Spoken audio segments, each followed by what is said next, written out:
इस कार्यक्रम के पुण्यार्चक हैं धोध सीकर प्रवासी, इम्फाल, बैंगलोर, कलकत्ता निवासी भगवान महावीर स्वामी के जन्म कल्याण के पावन अवसर एवं पिताजी स्वर्गीय श्री मिश्री लाल जी काला एवं मातो श्री स्वर्गीय फूली देवी जैन की पुण्य स्मृति में पुण्यार्चक महेश कुमार काला एवं धर्मपत्नी श्रीमती मंजू देवी जैन, पुत्र एवं पुत्रवधू अंकित कृतिका, पौत्र आरव एवं अद्विक आदि काला, पुत्री एवं दामाद मिकिता अंकित जी, वान्या अर्थव Gangwal Ranchi, firm Variety Traders Complex, Imphal, Calcutta, Bangalore.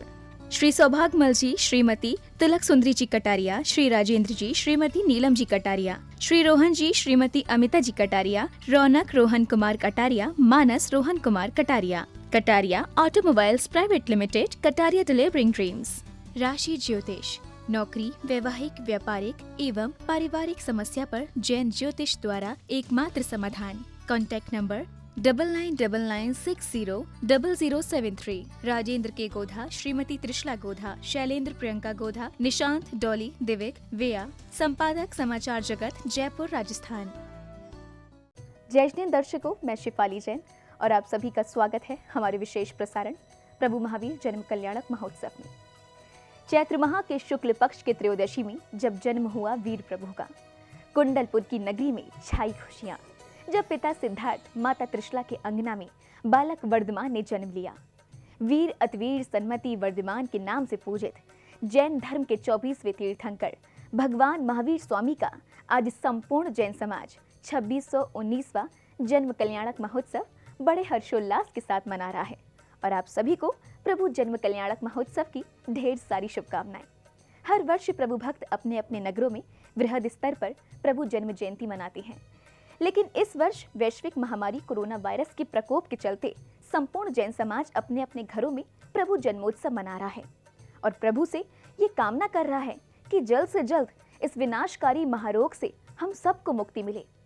इसी कड़ी में राजस्थान प्रांत के भीलवाड़ा स्थित बिजौलिया पारसनाथ में विराजमान संत शिरोमणि आचार्य श्री विद्यासागर जी महाराज के परम शिष्य परम पूज्य मुनि पुंगव श्री सुधा सागर जी महाराज सत्संग के सानिध्य में प्रभु जन्म कल्याणक महोत्सव मनाया जा रहा है, जिसमें भक्तों को सुधा सागर जी महाराज के श्री मुख से भगवान महावीर कथा का श्रवण करने का सौभाग्य प्राप्त हो रहा है। तो आइए दर्शकों सीधे चलते हैं बिजौलिया और सम्मिलित होते हैं प्रभु जन्मोत्सव में। तो विश्व की हर समस्या का समाधान इन 5 महावीर के सिद्धांतों में गर्भित है। यदि आज प्रत्येक राष्ट्र इन सिद्धांत को अपने व्यापक रूप से अपने जीवन कल्याण का रूप मानकर और अपने जीवन की पर्याय बना ले, अपने जीवन को जीने का इसी रूप में समर्पित करके जिए, तो आज वो ऐसी शक्ति पा सकता है जिसे महावीर स्वामी ने संक्षेप में कहा, जियो और जीने दो। आज ऐसे ही भगवान महावीर स्वामी की जयंती है। लगभग 3000 वर्ष होने को हैं और इसमें आज भी उनके महावीर के सिद्धांतों की उतनी ही आवश्यकता है जितनी आवश्यकता उनके समय में थी। अपन आज उनके जीवन चरित्र को लेकर के यहाँ कथा वाचन के रूप में, वाचना स्वाध्याय के रूप में शुरुआत करते हैं। भगवान महावीर के 3 भागों को अपन समझते हैं। एक भाग वह है जो अनादि अनंत काल से जीव निगोद में पड़ा हुआ है और निगोद में अनादि काल से पड़ा हुआ व्यक्ति कभी कर्म के प्रभाव के कारण, कर्म की मंदता के कारण से वह व्यक्ति वहाँ से निकलकर संसार की व्यवहार राशि में आता है और वहाँ से फिर वो उत्थान को प्राप्त होता है। लेकिन कभी कभी व्यक्ति का उत्थान उसके अहंकार का कारण बन जाता है। जब व्यक्ति को अधिक सुख सुविधाएं मिल जाती हैं, अधिक ऊंचाई मिल जाती है, तो सारी दुनिया को अपने पैर से कुचलने का प्रयास करता है, सारी दुनिया को अपने पैर की धूली समझता है। परिणाम स्वरूप वह ऊंचाई से गिर जाता है। यही परिणाम, यही सृष्टि के उसूल में महावीर स्वामी का जीव भी एक बार ऋषभ देव के कुल में जन्म लेकर चरम ऊंचाई को प्राप्त हुआ और वह उसने ऋषभदेव के प्रथम पुत्र भरत चक्रवर्ती का पुत्र होने का सौभाग्य प्राप्त किया। उस समय उसका नाम मारीच था। मारीच एक ऐसा समृद्धशाली घर में उत्पन्न हुआ जो इस सारी सृष्टि का सर्वोच्च आदर्श घर कहलाता है, तीर्थंकर।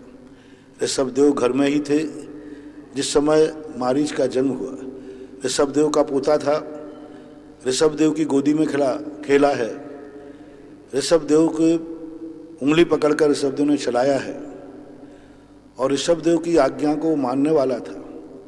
जब भगवान ऋषभदेव ने जैनेश्वरी दीक्षा धारण की तो इनका अनुकरण करने वाले 4000 राजाओं में मारीच ने भी दीक्षा ग्रहण कर ली, क्योंकि वो अपने दादा की देखा सीखी, दादा को बहुत चाहता था। तो अपने पिता से आज्ञा भरत चक्रवर्ती से लेकर दादा के साथ दीक्षित हुआ। लेकिन ऋषभदेव चूंकि छद्मस्त काल में उपदेश नहीं देते, दीक्षा के बाद मौन धारण करके ध्यान में बैठ गए। 4000 साधुओं से भूख प्यास सहन नहीं हुई। 6 महीने का प्रतिमा योग था ऋषभदेव का। बीच में सभी डगमग हो गए, घबराने लगे। उनमें मारीच भी था।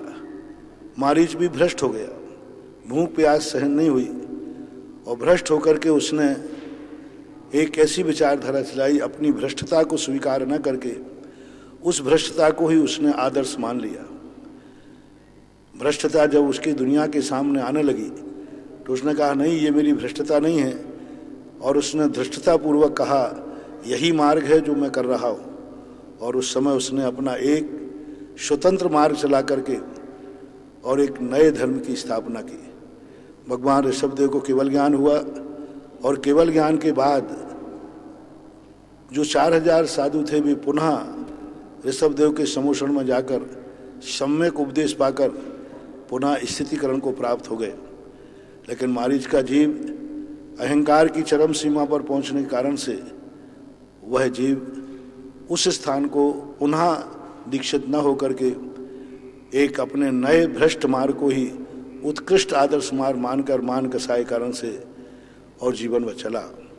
परिणाम स्वरूप वहाँ से वह मरण करके 1 कोड़ा कोड़ी सागर वर्ष तक लगभग अनादि अनंत काल की जो 84 लाख योनियों में नरक, निगोद, त्रियंच आदि, भील आदि समस्त प्रकार की योनियों में भटकता हुआ अंत में फिर उसने एक बार पुण्य किया मुनि दीक्षा धारण करके, और मुनि दीक्षा धारण करके उसने इतना पुण्य कमाया कि एक बार वो अर्धचक्री बना, और अर्धचक्री त्रिपृष्ठ नाम का अर्धचक्री बना, और अर्धचक्री बनकर के उसने इतने अत्याचार, इतने अनर्थ किए रावण के समान।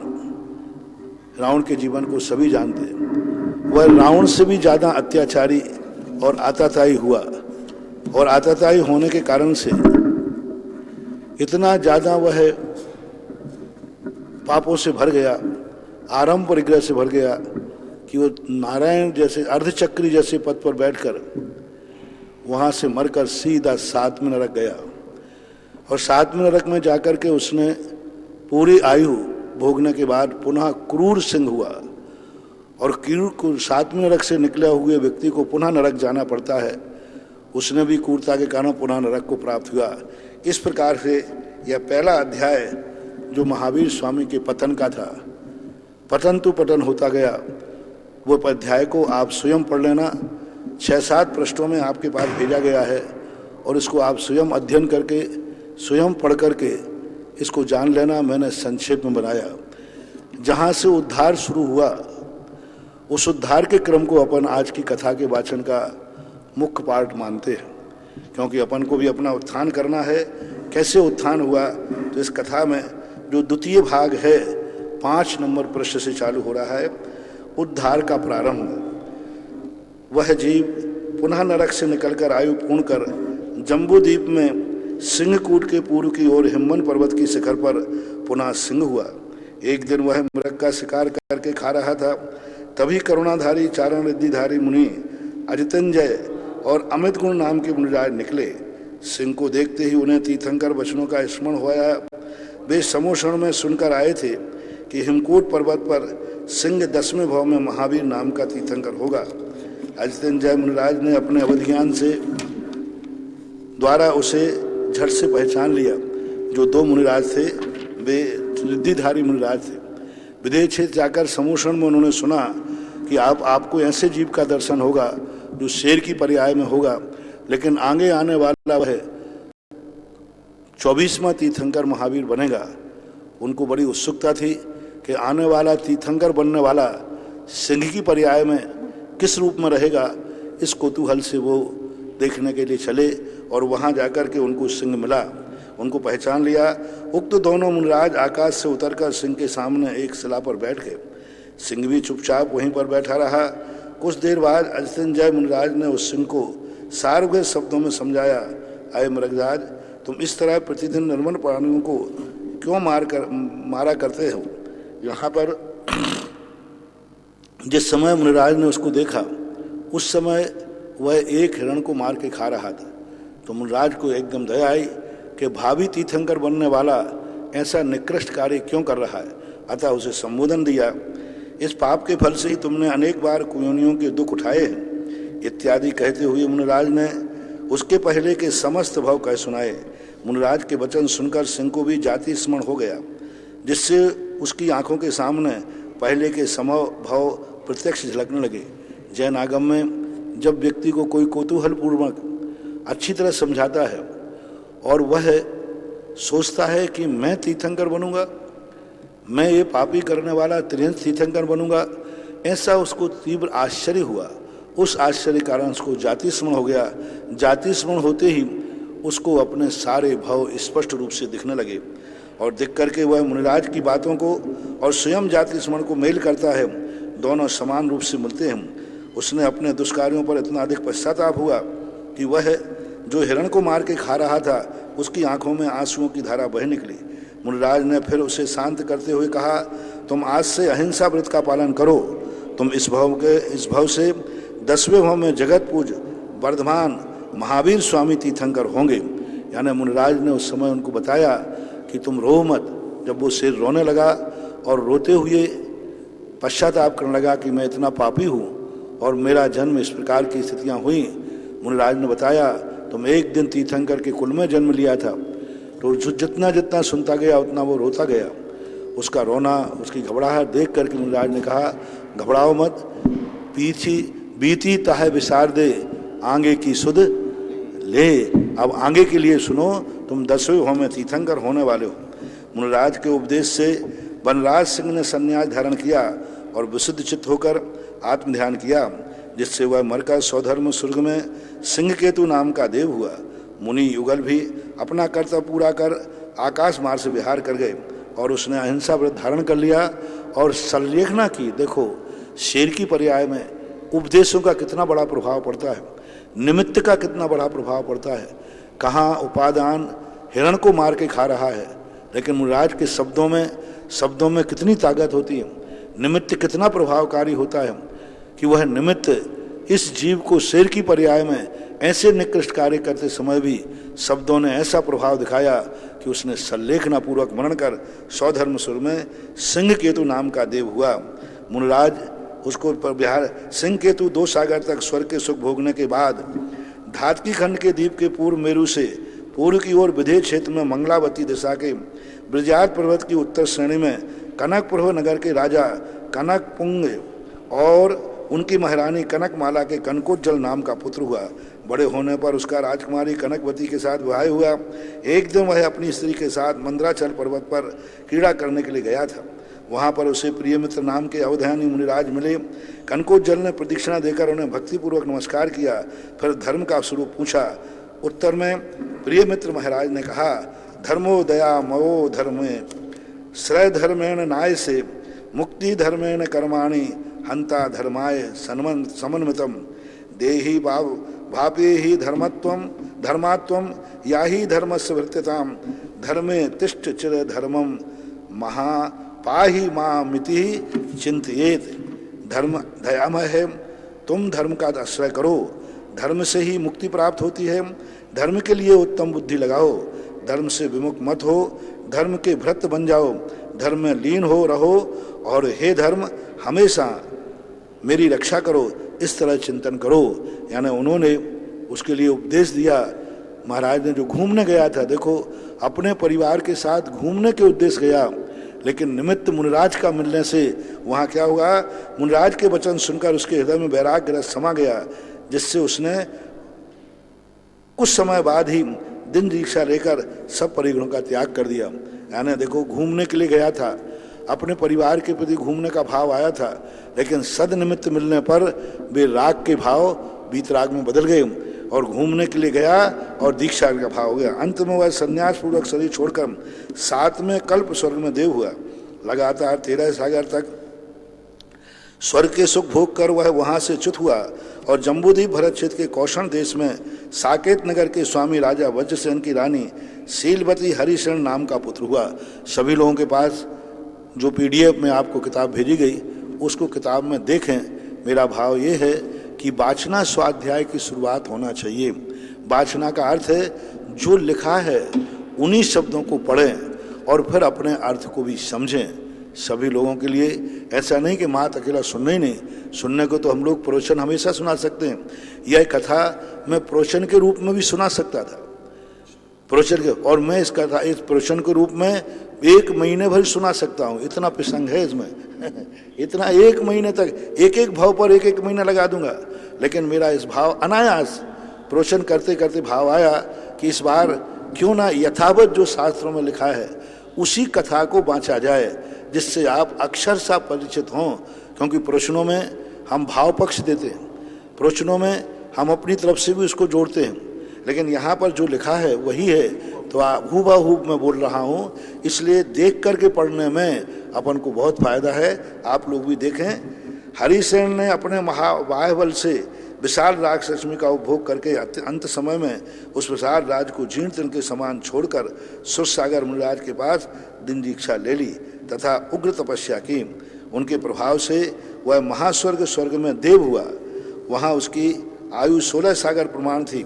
आयु के अंत में स्वर्ग वसुंधरा से संबंध तोड़कर धातकी खंड के पूर्व मेरु से पूर्व की ओर विदेह क्षेत्र की पुष्कलावली देश की पुंडलीकनी नगरी में वहाँ के राजा सुमित्र और उनकी सुब्रता रानी से प्रियमित्र नाम का पुत्र हुआ। सुमित्र चक्रवर्ती था। उसने अपने पुरुषार्थ से 6 खंडों को बस में कर लिया। किसी समय उसने क्षयमंगल जिनेन्द्र के मुख से संसार का स्वरूप सुना और विषय वासनाओं से विरस होकर पुनः दीन दीक्षा धारण कर ली। अंत में समाधि पूर्वक मरकर 12वें स्वर्ग में सूर्य परिवह नाम का देव हुआ। अभी महावीर जीव का ही विकास मुख चल रहा है। महावीर स्वामी अपना पहले तो पतन, अब वो नीचे की तरफ नहीं जा रहा। शेर की पर्याय से मनुष्य स्वर्ग, मनुष्य देव ही बनता जा रहा है। वहाँ यह 18 सागर तक यथेष्ट सुख भोगता रहा। फिर आयु के अंत में वहाँ से च्युत होकर जम्बूद्वीप के क्षेत्रपुर नगर में राजा नंदवर्धन की रानी वीरवती के से नंद नाम का पुत्र हुआ। वह बचपन से ही धर्मात्मा और न्यायप्रिय था। कुछ समय तक राज भोगने के बाद उसने किन्हीं प्रोष्टल नामक मुनिराज के पास जिन दीक्षा ले ली। मुनिराज नंद ने गुरु चरणों की सेवा कर 11 अंगों का ज्ञान प्राप्त किया और दर्शन विशुद्धि आदि 16 कारण भावना का चिंतन कर तीर्थंकर नाम का महापुण्य प्रकृति का बंद किया।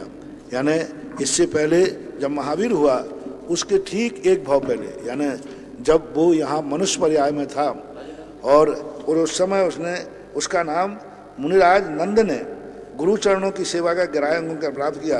यानी वो मुनिराज नंद बन गए थे। कौन? नंदवर्धन उसका रानी के नंद नाम का पुत्र हुआ। यानी जो नंद नाम का पुत्र हुआ उसने पहले मुनि दीक्षा ली और मुनि दीक्षा के बाद गुरुराज से 11 अंगों का ज्ञान प्राप्त किया।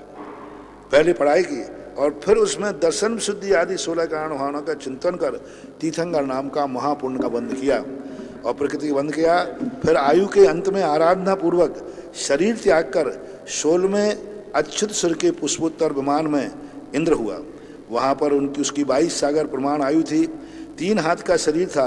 शुक्लेश्या थी। वह 22,000 वर्ष में 1 बार मानसिक आहार ग्रहण करता था और 22 पक्ष के बाद 1 बार श्वासोच्छ्वास लेता था। स्वर्गों की ऐसी व्यवस्था है कि व्यक्ति जितने सागर की आयु होती है उतने वर्ष 1000 वर्ष में 1 बार वह आहार ग्रहण करता है और जितने वर्ष सागर की आयु होती है उतने पक्ष में वह जाकर के श्वासोच्छ्वास लेता है। इसकी 22 सागर की आयु थी। अतः 22,000 वर्ष में, देखो महावीर का जीव पूर्व में देव था, 22,000 वर्ष में एक बार आहार करता था। 22,000 वर्ष क्या कहलाते हैं, उसमें एक बार आहार करता था। और श्वास कितनी ले लेता था, 22 पक्ष में। 22 पक्ष कितने हो गए, यानी 11 महीने। 11 महीने में एक बार श्वास लेता था। यहाँ तो 5-7 मिनट ही नहीं लेने को मिले तो ऊपर चला जाए। और वहां पर पाठकों को यह जानकर हर्ष होगा कि यही इंद्र आगे जाकर वर्धमान तीर्थंकर होगा, भगवान महावीर होगा। कहाँ, कब और आगे सुनिए। यानी आपके लिए ये भगवान के अतीत के भाव हैं। यानी यहाँ पर आपको ये 7वां भाव लगभग हो गया। अब 8वें भाव में तो वो अभी स्वर्ग जाएगा, स्वर्ग में है, 9वें भाव में स्वर्ग में, और 10वें भाव में अब जाकर वो तीर्थंकर बनेगा। इनसे अपन ये देखने शिक्षा ले सकते हैं, पतन और उत्थान हर जीव के जीवन में अपने परिणामों के आश्रित है। कोई भगवान किसी का पतन उत्थान नहीं करता, कोई काल किसी का पतन उत्थान नहीं करता। अपना उपादान ही खोटे कार्य करता है तो पतन होता है, और अच्छे कार्य करता है तो उत्थान होता है। इस संसार में जीवों का उत्थान पतन ना तो किसी भगवान के हाथ में है, ना किसी कोई विधि के हाथ में है, ना कोई ईश्वर के हाथ में है। इस दुनिया का, इस सृष्टि का कोई भी परिणमन सब अपने खुद के हाथ में। हम जैसा त्रिकाली स्वभाव होता है, कई लोग कहते हैं महाराज हम वर्तमान में पुरुषार्थ कर रहे हैं लेकिन हमारा कार्य क्यों नहीं होता, क्योंकि हम अतीत में खोटा कार्य कर सकते हैं। तीनों काल यदि हमारे सुधर जाएं तो हमारा भविष्य हमारे हाथ में ही है। इसलिए इन कथाओं को उत्थान और पतन महावीर का पढ़ने के बाद निर्णय कर लेना चाहिए, जो कुछ भी है सब अपनी जिंदगी की चाबी अपने हाथ में ही है। हम जैसा करेंगे वैसा भरेंगे, कोई किसी का करता धरता नहीं है। तो महावीर के जीव ने परिणाम ही बंध का कारण है और परिणाम ही मोक्ष कारण है। अपने व्यक्ति जैसा चाहो वैसा कर सकते हो। कभी कभी व्यक्ति स्वयं अपराध करके भूल जाता है। अपराध करते समय तो खुशी से करता है, पाप तो हर्षपूर्वक करता है, लेकिन जब पाप का फल आता है तब वो रो पड़ता है। यही दशा संसार की होती है। लेकिन आज इस कथा को पढ़ने के बाद आप लोगों को महावीर स्वामी का जीवन पूरा परिचय प्रत्येक जैनी के लिए याद होना चाहिए। अजैन बंधु भी सुन रहे हैं, उनको भी सुनना चाहिए कि जैन दर्शन के तीर्थंकर महावीर स्वामी का जीवन किस प्रकार के उतार चढ़ाव से आया।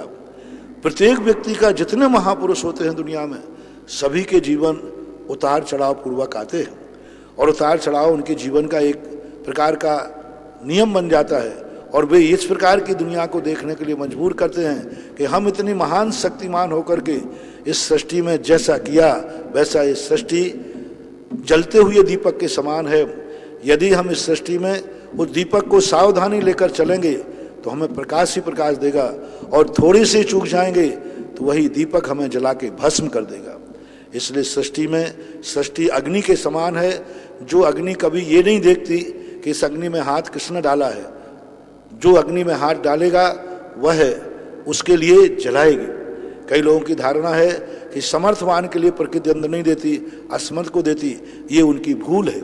ये महावीर स्वामी की कथा से, महावीर स्वामी के चरित्र से आप सभी लोगों को स्पष्ट निर्णय कर लेना चाहिए। ये प्रकृति किसी के साथ पक्षपात नहीं करती। कितनी भी महान आत्मा क्यों ना हो, यदि वो अपराध करेगी तो उसको भी प्रकृति दंड देती है, दुख देती है। और अच्छे कार्य करेगी तो कितना भी पतित व्यक्ति क्यों ना हो, जब अच्छे कार्य करता है तो उसको पुरस्कार देता है।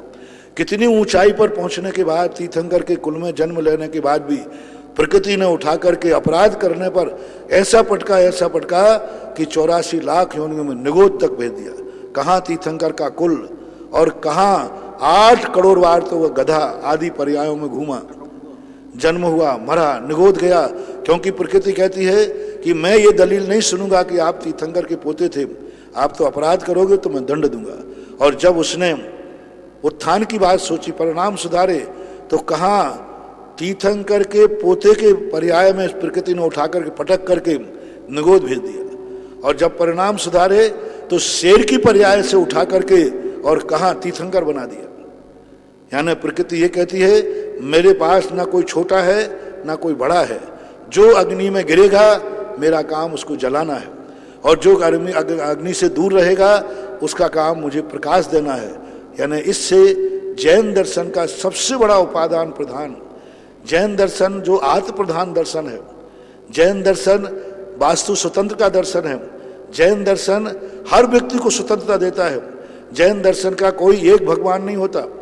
प्रत्येक, जैसे आज भारत देश के अंदर प्रजातंत्र में प्रत्येक व्यक्ति स्वतंत्र है, जन्म लेते ही हर व्यक्ति राष्ट्रपति बनने की योग्यता रखता है, कलेक्टर बनने की योग्यता रखता है।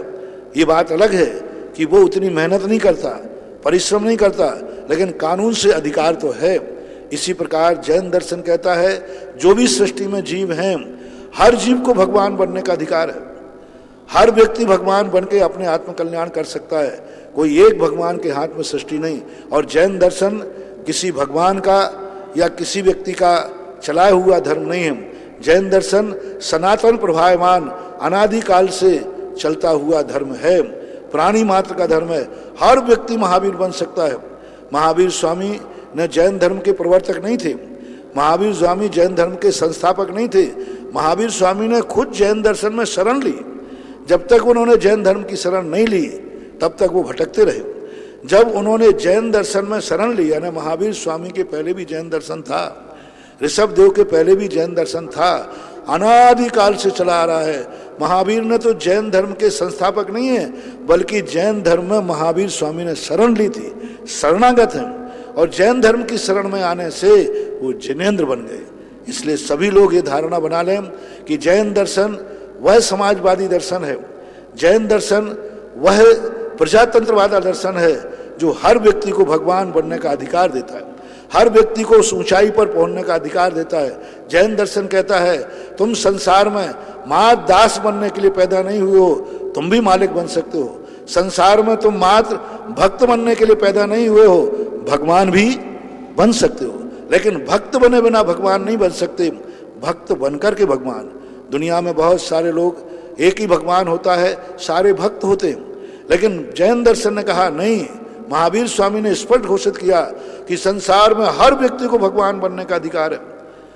पर रास्ता जो है, जिस विधि से, जिस परिणामों से, जिस आचार से, जिस विचार से बना जाता है, वह आचार विचार तुम्हें अपनाना पड़ेगा। इसलिए महावीर स्वामी ने अपनी जिस संस्कृति के माध्यम से उत्थान किया, जैन दर्शन का दूसरा नाम श्रमण संस्कृति भी है। दर्शनकार जब भी बैठते हैं, जैन दर्शन श्रमण संस्कृति के नाम से जानती है सारी दुनिया के दार्शनिक। तो श्रमण संस्कृति का अर्थ ही होता है जो श्रम करेगा उसको उसका फल मिलेगा। ऐसा नहीं हो सकता है कि श्रम करने पर फल नहीं मिले। नहीं, जो तपस्या करेगा, जो पंच महाव्रतों को धारण करेगा, जो आचार विचारों से शुद्ध करेगा, परिणाम शुद्ध करेगा, वह उस ऊंचाई को पहुंच सकता है। आप भी, हम भी, सब भी एक दिन तीर्थंकर पद को प्राप्त हो सकते हैं। जैसा अभी 10 भव से लगभग महावीर स्वामी का जीव शेर के पर्याय से कितने उत्कृष्ट कार्य कर रहा है, जो आपको अभी मैंने बात के सुनाया। अब जब उन्होंने इतना उत्कृष्ट किया करने के बाद, अब वो तीर्थंकर प्रकृति को बंद लेकर के अवतरित होने की स्थिति में आ गए। भगवान पारसनाथ के मोक्ष चले जाने के कुछ समय बाद, क्योंकि अभी तक भगवान महावीर स्वामी के जन्म के पहले अनंत तीर्थंकर हो चुके थे, और अनंत तीर्थंकरों में इस युग के 23वें तीर्थंकर पारसनाथ, जहाँ से मैं बोल रहा हूँ, यह पारसनाथ की तपोस्थली है, केवल ज्ञान स्थली है। भगवान पारसनाथ को यहाँ केवल ज्ञान प्राप्त हुआ था। और ऐसे पारसनाथ भगवान की, आप जो बड़े बाबा की मुद्रा देख रहे हैं, विश्व के सबसे बड़े बाबा पारसनाथ की मूर्ति पारसनाथ के केवल ज्ञान स्थली तपोधर में विराजमान है, जिसके चरणों में बैठ करके हम उन्हीं की परंपरा में, उन्हीं की संतति को, उन्हीं के मार्ग को आगे बढ़ाने वाले भगवान महावीर की महावीर जयंती के शुभ अवसर पर भगवान महावीर स्वामी का चरित्र अपन बाँच रहे। उस समय कितने ही मनुष्य स्वर्ग प्राप्ति के लोभ से जीवित पशुओं के यज्ञ की बलि देकर बलि वेदियों पर होम देते थे। कितने ही लोग क्षणिकवादिता को अपनाकर दुखी हो रहे थे। कितने ही लोग नैयायिक आदि कूटस्थ मान करके, यानी कोई भी परिवर्तन नहीं होता, संसार नित्य रूप है, ऐसे प्रपंच में पढ़कर आत्महित से कोसों दूर भाग रहे थे। उस समय लोगों के दिलों पर धर्म का भूत बुरी तरह से चढ़ा हुआ था, और धर्म के नाम पर धर्म का भूत नहीं चढ़ा था, अधर्म को धर्म मान रहे थे, हिंसा को धर्म मान रहे थे। वो कहते बलि चढ़ाओ और ये बलि प्रथा किन्होंने चलाई थी? जो मांसाहारी थे, मांस लोलपी थे, उनको मांस खाने के लिए कैसे मिलेगा? वो शिकार करने में डरते थे, जंगलों में डरते थे, हथियार चलाना जानते नहीं थे और शिकार खेलना जानते नहीं थे, लेकिन मांसाहार लोलपी थे। तो उन्होंने धर्म के नाम पर मांसाहार की बलि चढ़ा करके मांस खाने की अपनी लालसा पूरी करने में ये मांसाहार की बलि चली थी। मांसाहार की जो बलि प्रथा चली है दुनिया में, एक मांसाहारी व्यक्ति के कारण चली है, क्योंकि बहुत डरपोक था वो जंगलों में जाने से डरता था, शेर चीतों से डरता था। तो उसने कहा कैसे बनूं? तो उसने एक मंदिर की स्थापना करके और लोगों से कहा यहाँ पर तुम बलि चढ़ाओगे तो तुम्हारी ये सिद्धियां हो जाएंगी, ये हो जाएगा। उस कारण से लोगों ने बलि चढ़ाई और वो उस देवता को बलि चढ़ा करके और बाद में स्वयं भक्षण करता था। तो ऐसे एक मूर्ख मांस लोलपी ने ये बलि प्रथा की बड़ी चलाई। एक दिन में एक स्थान पर विहार करके जा रहा था, वहाँ पर एक व्यक्ति एक देवता की स्थापना करके सिगरेट चढ़वाता था और वो कहता, मैंने पूछा भाई सिगरेट? बोले महाराज हमारी ये देवता सिगरेट पसंद करते हैं और सिगरेट से खुश होकर के मनोकामनाएं पूरी करते हैं। तब उस समय मैंने कहा भाई, और वो एक ही कंपनी की सिगरेट चढ़वाता था। बोले इस कंपनी की चढ़ाओगे तो देवता प्रसन्न होगा। मैंने कहा जिस तुम्हारे देवता कब थे? बोले बहुत पुराने। मैंने कहा भाई उस समय तो ये कंपनी नहीं थी, उस समय हाँ कोई भी बिल्स जो भी हो, उस समय तो ये कंपनी नहीं थी। तो उन्होंने कहा फिर बाद में, मैंने कहा भाई देखो ऐसा गलत मत करो। तो वो फिर धीरे से मेरे पास आया, बोले महाराज जी अभी बाद में लोग सबको चले जाना तो फिर मैं बताऊंगा। मैं उस समय शुद्धि को गया था, महाराज चुल्लक लोग जी वगैरह भी थे उस समय, महाराज लोग तो उस समय नहीं थे। तो उस समय तो मैं जब शुद्धि को लौट के आया तो वो तुरंत उठ करके आया, बोले महाराज जी मेरे पेट में आप लात मत मारो। मैंने क्या बात है? बोले महाराज जी मैं बहुत गरीब आदमी हूँ, मेरे माँ बाप मजदूर हैं और मुझे सिगरेट की ऐसी लत पड़ी है कि उसके बिना मैं जिंदा नहीं रह पाऊंगा। तो माँ बाप तो मेरे दे नहीं सकते थे।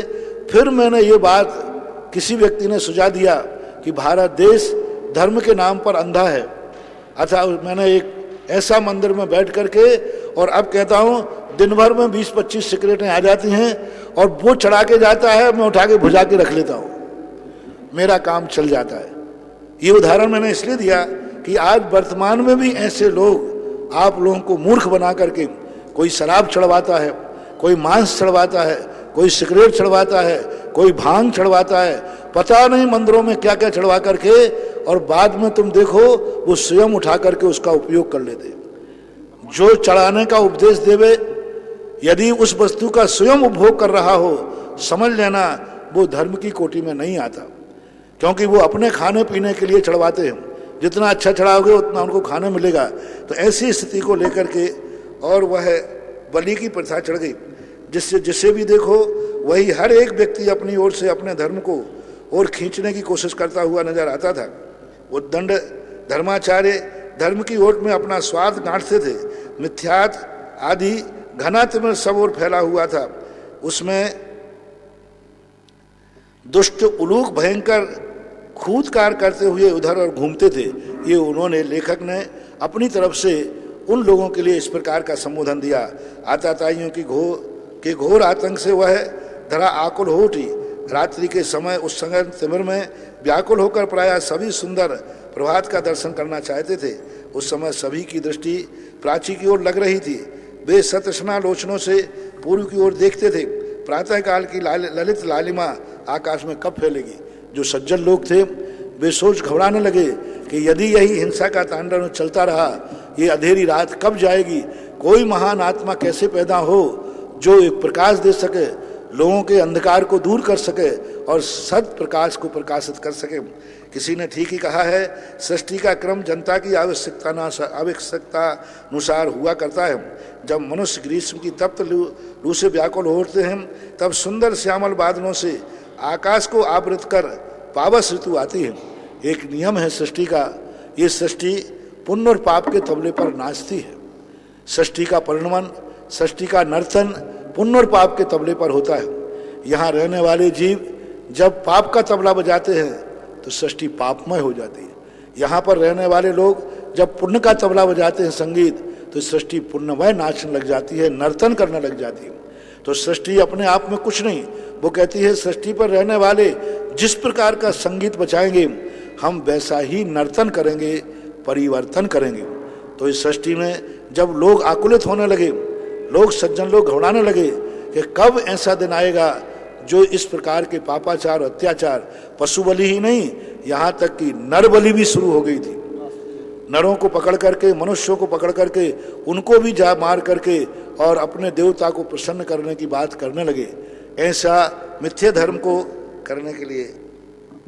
तो जैसे ग्रीष्म के बाद बरसात आती है, उसी प्रकार अति के बाद हर चीज की इति होती है। ये तो सिद्धांत समझना, दिन आया है तो रात भी आएगी, और रात है तो निश्चित समझना प्रातः काल भी आएगा। सदा व्यक्ति के बुरे दिन नहीं होते, सदा व्यक्ति के अच्छे दिन नहीं होते, बस कर्म अच्छे करते रहो, एक दिन बुरे दिनों को हारना पड़ेगा। और यदि बुरे कार्य करते रहे तो एक दिन अच्छा दिन भी थक जाएगा। आज हमारे अच्छे दिन हैं, यदि हम खोटा कार्य करेंगे तो निश्चित समझना खोटे काम करने वाले पापियों से मेरा कहना है, आप इस दिन के उजाले में जो इस प्रकार का सोच रहे हो कि अभी मेरे सुख का दिन है, अच्छे दिन है, चिंता मत करो, शाम आने वाली है, अंधकार आने वाला है। और जो अपने जीवन में पापाचारों से घबरा गए हैं, भयभीत हैं, पापाचार अपने परिणाम सुधारना चाहते हैं, वे घबराए नहीं, रात्रि है, प्रातःकाल भी आने वाला है। ऐसे ही यहाँ पर हुआ, वह शीतल और स्वादु सलिल की वर्षा का जनता का संताप दूर कर देती है, पर जब मेघों को घनघोर वर्षा, निरंतर के दुर्दिन, बिजली की कड़क, मेघों की गड़गड़ाहट और मलिन पंख से मन म्लान हो जाता है, तब स्वर्गीय अप्सरा रूप धारण कर शरद ऋतु आती है। ये उपमा रूप अलंकार कहलाता है, क्योंकि पुराण में एक पुराण की शैली होती है, किसी भी बात को उपमा के रूप में कहते हैं। और जब उपमेय जो उनका होता है, उपमेय तो उनका वही होता है जो अपन सुनना चाहते हैं, लेकिन वो उपमा देकर कहते हैं, तो ये उपमा रूप अलंकार है। अप्सरा, शरद ऋतु को इन्होंने अप्सरा की संज्ञा दी, बरसात की। वह प्रतिदिन सवेरे के समय बाल दिनेश की सुनहली किरणों से लोगों के अंतस्थल को अनुरंजित बना देती है। यदि इस प्रकार का उपमा रूप वर्णन न करें तो फिर एक कथा का रूप नहीं मानी जाएगी, पुराण का रूप नहीं मानी जाएगी।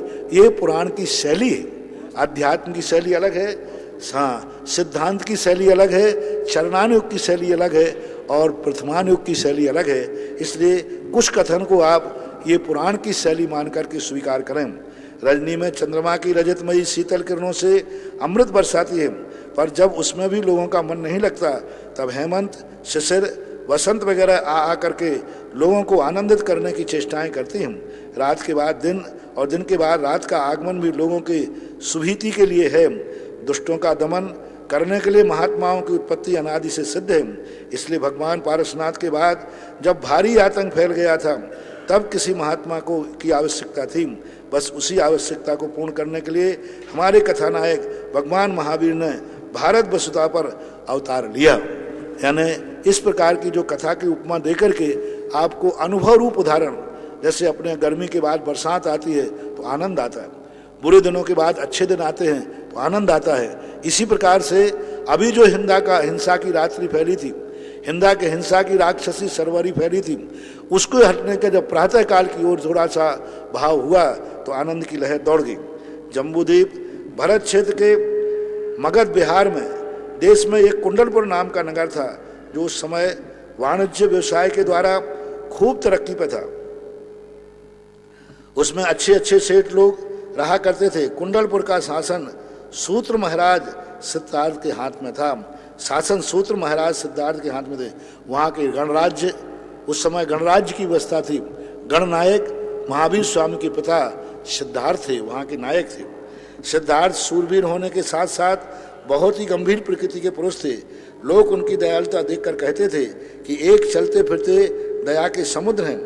उनकी मुख्य स्त्री का नाम प्रियकारिणी त्रिशला था, यानी महावीर स्वामी की माता का नाम प्रियकारिणी भी था और त्रिशला भी था, दो नाम थे। यह त्रिशला सिंधु देश की वैशालीपुरी के राजा चेटक की पुत्री थी। लगता है ये दो नाम इसलिए चले, मूल जन्म का नाम तो त्रिशला ही था, लेकिन आप लोगों के यहाँ परंपरा होती है कि जब कोई कन्या विवाह करके जाती है तो ससुराल वाले भी उसका एक प्यार से नाम रखते हैं और उसके लिए अलग तो इस अपेक्षा से इनके 2 नाम प्रसिद्ध हो गए। कभी कभी ऐसा होता देखा जाता है। बड़ी ही रूपवती बुद्धिमती थी, वह हमेशा परोपकार में ही अपना समय व्यतीत करती थी। रानी होने पर भी उसे अभिमान तो छू ही नहीं सकता था। वह सच्ची पतिव्रता थी। सेवा से वह महाराज सिद्धार्थ को हमेशा संतुष्ट रखती थी। वह घर के नौकर चाकरों से प्रेम व्यवहार करती थी और विघ्न व्याधि उपस्थित होने पर उनकी सतत रक्षा भी करती थी। यहाँ माता का वर्णन कैसी माताओं के गुख में आते हैं तीर्थंकर, ये एक पूर्व पक्ष तुमने दिया, क्योंकि माता भगवान भी जब अवतरित रहते हैं किसी पापी घर में पैदा नहीं होते, पापी को अपना माता पिता नहीं बनाते। पूर्व पक्ष में कवि ने, लेखक ने ये पक्ष किया कि देखो कैसे थे सिद्धार्थ, कैसा उनको दुनिया मानती थी और उनकी माता कैसी थी। सबसे बड़ी बात यहाँ पर कही, क्यों कही ये, माता इतनी दयालु थी कि नौकरों के प्रति भी व्यवहार से बात करती थी। ज्यादातर लोग नौकरों के प्रति दुर्व्यवहार करते हैं, नौकरों को बुरी तरह बोलते हैं, गाली गलौज देते हैं, उनकी गरीबी का फायदा उठाते हैं, उनकी गरीबी का शोषण करते हैं और नौकर बेचारा पेट के कारण से अपने सेठ की गालियां सुनता रहता है। लेकिन देखो कैसी बड़ी बात है, कहाँ से उदाहरण, कौन सा बात तीर्थंकर की माता को सुशोभित करने के लिए दिया कि वो नौकरों से प्रेम करती थी। अब यहाँ पर यह नहीं लिखा वो अपने पति से प्रेम करती थी, यहाँ पर यह नहीं लिखा वो अपने पिता से प्रेम करती थी, उन्होंने ये नहीं लिखा कि अपने परिवारजनों से प्रेम करती थी, उन्होंने ये लिखा कि वे अपने नौकरों से भी प्रेम करती थी। नौकरों को भी इतना अच्छा व्यवहार करती थी, सद्व्यवहार। अपने लोगों से जिनसे स्वार्थ की सिद्धि होती है उनसे सब अच्छा व्यवहार करते हैं। हर स्त्री अपने पिता से बचपन में पिता को चाहती है, हर स्त्री अपने पति से अच्छा व्यवहार करती है, हर व्यक्ति अपने परिवार वालों से अच्छा व्यवहार करती है, हर स्त्री अपनी सहेलियों से अच्छा व्यवहार करती है। लेकिन उससे पुण्यहीन जो उसके अंदर में है, सेवक हैं, उनके साथ अच्छा व्यवहार करे तो वो तीर्थंकर जैसी महान शक्ति की माता बनने के लायक होती है। कौन सा उदाहरण दिया, सच्ची पतिव्रता तो थी ही, लेकिन जब सेवा की तरफ से उन्होंने कहा तो उनका नौकर चाकरों से प्रेम का व्यवहार करती थी और विघ्न व्याधि उपस्थित होने पर उनकी सतत रक्षा करती थी। ये नहीं है कि नौकर के संबंध में, अभी देखो कितना बढ़िया आपके प्रधानमंत्री ने कहा था कि ऐसी मुसीबत के समय जो गरीब नौकर हैं, रोजी रोटी दिन कमाने वाले हैं, वो आज तुम्हारी नौकरी पर नहीं आ पाएंगे, लेकिन उनका वेतन नहीं रोकना। हमारे भारत देश का आज भी देखो, पूरे देश में सारे डिपार्टमेंट बंद हैं, लेकिन वेतन बंद नहीं है, किसी भी व्यक्ति का वेतन नहीं काटा जाएगा। ये लॉकडाउन के समय जो भी नौकरी पर लोग नहीं जा रहे हैं उनका कोई वेतन नहीं काटा जाएगा। और प्राइवेट संस्थाओं को भी यही कहा कि आपके यहाँ जो नौकर हैं वे नौकरी पर नहीं आएंगे लॉकडाउन पर, फिर भी आप उनका वेतन ना काटें। ये हमारे भारत देश की परंपरा कब से चल रही है, तीर्थंकर की माता ने ये परंपरा चलाई थी। भगवान महावीर स्वामी की मातेश्वरी जो थी, उन्होंने कहा था कि नहीं, जब भी मेरे सेवकों के ऊपर संकट आएगा हम उनकी सतत रक्षा करेंगे, और वो करती थी। राजा सिद्धार्थ नागवंश के शिरोमणि थे, वे भी अपने को त्रिशला की संगति से पवित्र मानते थे। राजा यानी त्रिशला जब उनके जीवन में आई तो ध्यान रखना, जब भी कोई संबंध तुम बनाओ, जब भी तुम्हारा किसी से संबंध बनता है,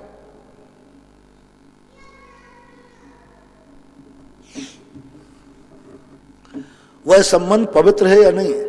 आप किसी के संबंध में गए तो क्या आपको पाकर के वो अपने आप को सौभाग्यशाली मान रहा है? सबसे पहले देखना, आप अच्छे आदमी हैं, आपका नेचर अच्छा है, अपने मुंह से प्रशंसा करने से कुछ नहीं होता, अपने चटुकारों से प्रशंसा सुनने से कुछ नहीं होता। अब हाँ, जो अपने चटुकार होते ना, वे तो प्रशंसा करते रहते हैं, और कई लोग अपने चटुकारों की प्रशंसा से फूलते रहते हैं। हाँ, तो उनकी कुछ नहीं होगा। और सबसे बड़ी चीज है कि जिससे तुमने जो संबंध जोड़ा है, मैं बार बार प्रश्नों में कहता हूं, आपके संबंध पाने के बाद क्या वो अपने आप को अभाग्यशाली मान रहा है? जैसे तुम पिता बेटा हो तो क्या तुम्हारा पिता मान रहा है कि मैंने कितना पुण्य किया जो हमारे यहाँ ऐसा बेटा हुआ? क्या बेटे को ऐसा लग रहा है, पिता को सोचना है मैंने कैसा पुण्य किया कि हम ऐसे पिता, मुझे ऐसे पिता मिले? ऐसे पति पत्नी में होना चाहिए। पत्नी को पाकर पति को ऐसा लगना चाहिए मैंने कितना पुण्य किया जो मुझे ऐसी सद्विचार वाली पत्नी मिली। पत्नी को भी ऐसी अनुभूति होना चाहिए मैंने कितना पुण्य किया जो मुझे ऐसा पति मिला। भाइयों में भी ऐसे ही होना चाहिए, जो भी तुम्हारा समय, गुरु शिष्य में भी ऐसे ही होना चाहिए। गुरु को ऐसा आनंद आ जाए मैंने कितना पुण्य किया जो मुझे ऐसा शिष्य मिला। शिष्य के अंदर भी ऐसे ही आना चाहिए मैंने कितना पुण्य किया जैसे मुझे ऐसे गुरु मिले। ऐसे ही भगवान के संबंध में भगवान को भी आना चाहिए कि देखो मुझे कितने अच्छे भक्त मिले, और भक्त को भी आनंद आना चाहिए मैंने कितना पुण्य किया जो मुझे ऐसे भगवान मिले। तो संबंध, संसार में संबंध बनाना भी पड़े तो सबसे समय संबंध बनाते समय सोचना है मेरे कारण से जिससे मैं संबंध बना रहा हूं वो भाग्यशाली मानेगा या दुर्भाग्यशाली मानेगा। अपने संबंध के जाने के बाद वो कर्म फोड़े कि मैंने कौन से पाप किए जो ये मेरे गले आके पड़ गए। यदि ऐसा भाव पड़ कर लिया, यदि ऐसा भाव सामने वाले को आ रहा है, समझ लेना ये बद्दुआ, ये अभिशाप तुम्हारे कई भाव समाप्त कर देगी। सबसे पुण्य का क्षय होता है जब जिसका साथ अपन दे रहे हैं, साथी है, वो हमें बद्दुआ तो नहीं दे रहा है। यदि वो हमें बद्दुआ दे रहा है तो हम कितना भी पुण्य करेंगे वो सब पुण्य खत्म हो जाता है। इसलिए सारे जगत के लिए, क्योंकि सारा जगत कोई ना किसी के साथ संबंध रखे हुए, सारा जगत कोई ना कोई किसी का सहारा लिए हुए है। अपन को एक ही बात का ध्यान रखना है, मैं किसी की जिंदगी में आऊंगा तो वो सौभाग्यशाली अपने आप को माने कि मैंने बहुत पुण्य किए हैं जो ये मेरी जिंदगी में आए।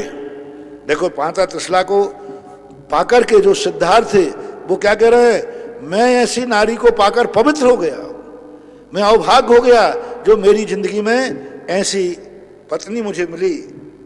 राजा चेतक त्रिशला के सिवाय मृगावती, सुप्रभा, प्रभावती, चेलनी, ज्येष्ठा और चंदना, ये 6 पुत्रियां थीं। मतलब भगवान महावीर की जो माता हैं उनकी बहनें, जो 6 बहनें थी, और ये उनकी महावीर स्वामी की मौसी मान लें आज की भाषा में। मृगावती का विवाह उस देश की कौसंबी नगरी चंद्रवंशी राजा सतानी के साथ हुआ था। सुप्रभा दक्षिण देश के हरकक्ष नगर के स्वामी सूर्यवंशी राजा दशरथ की पटरानी हुई थी।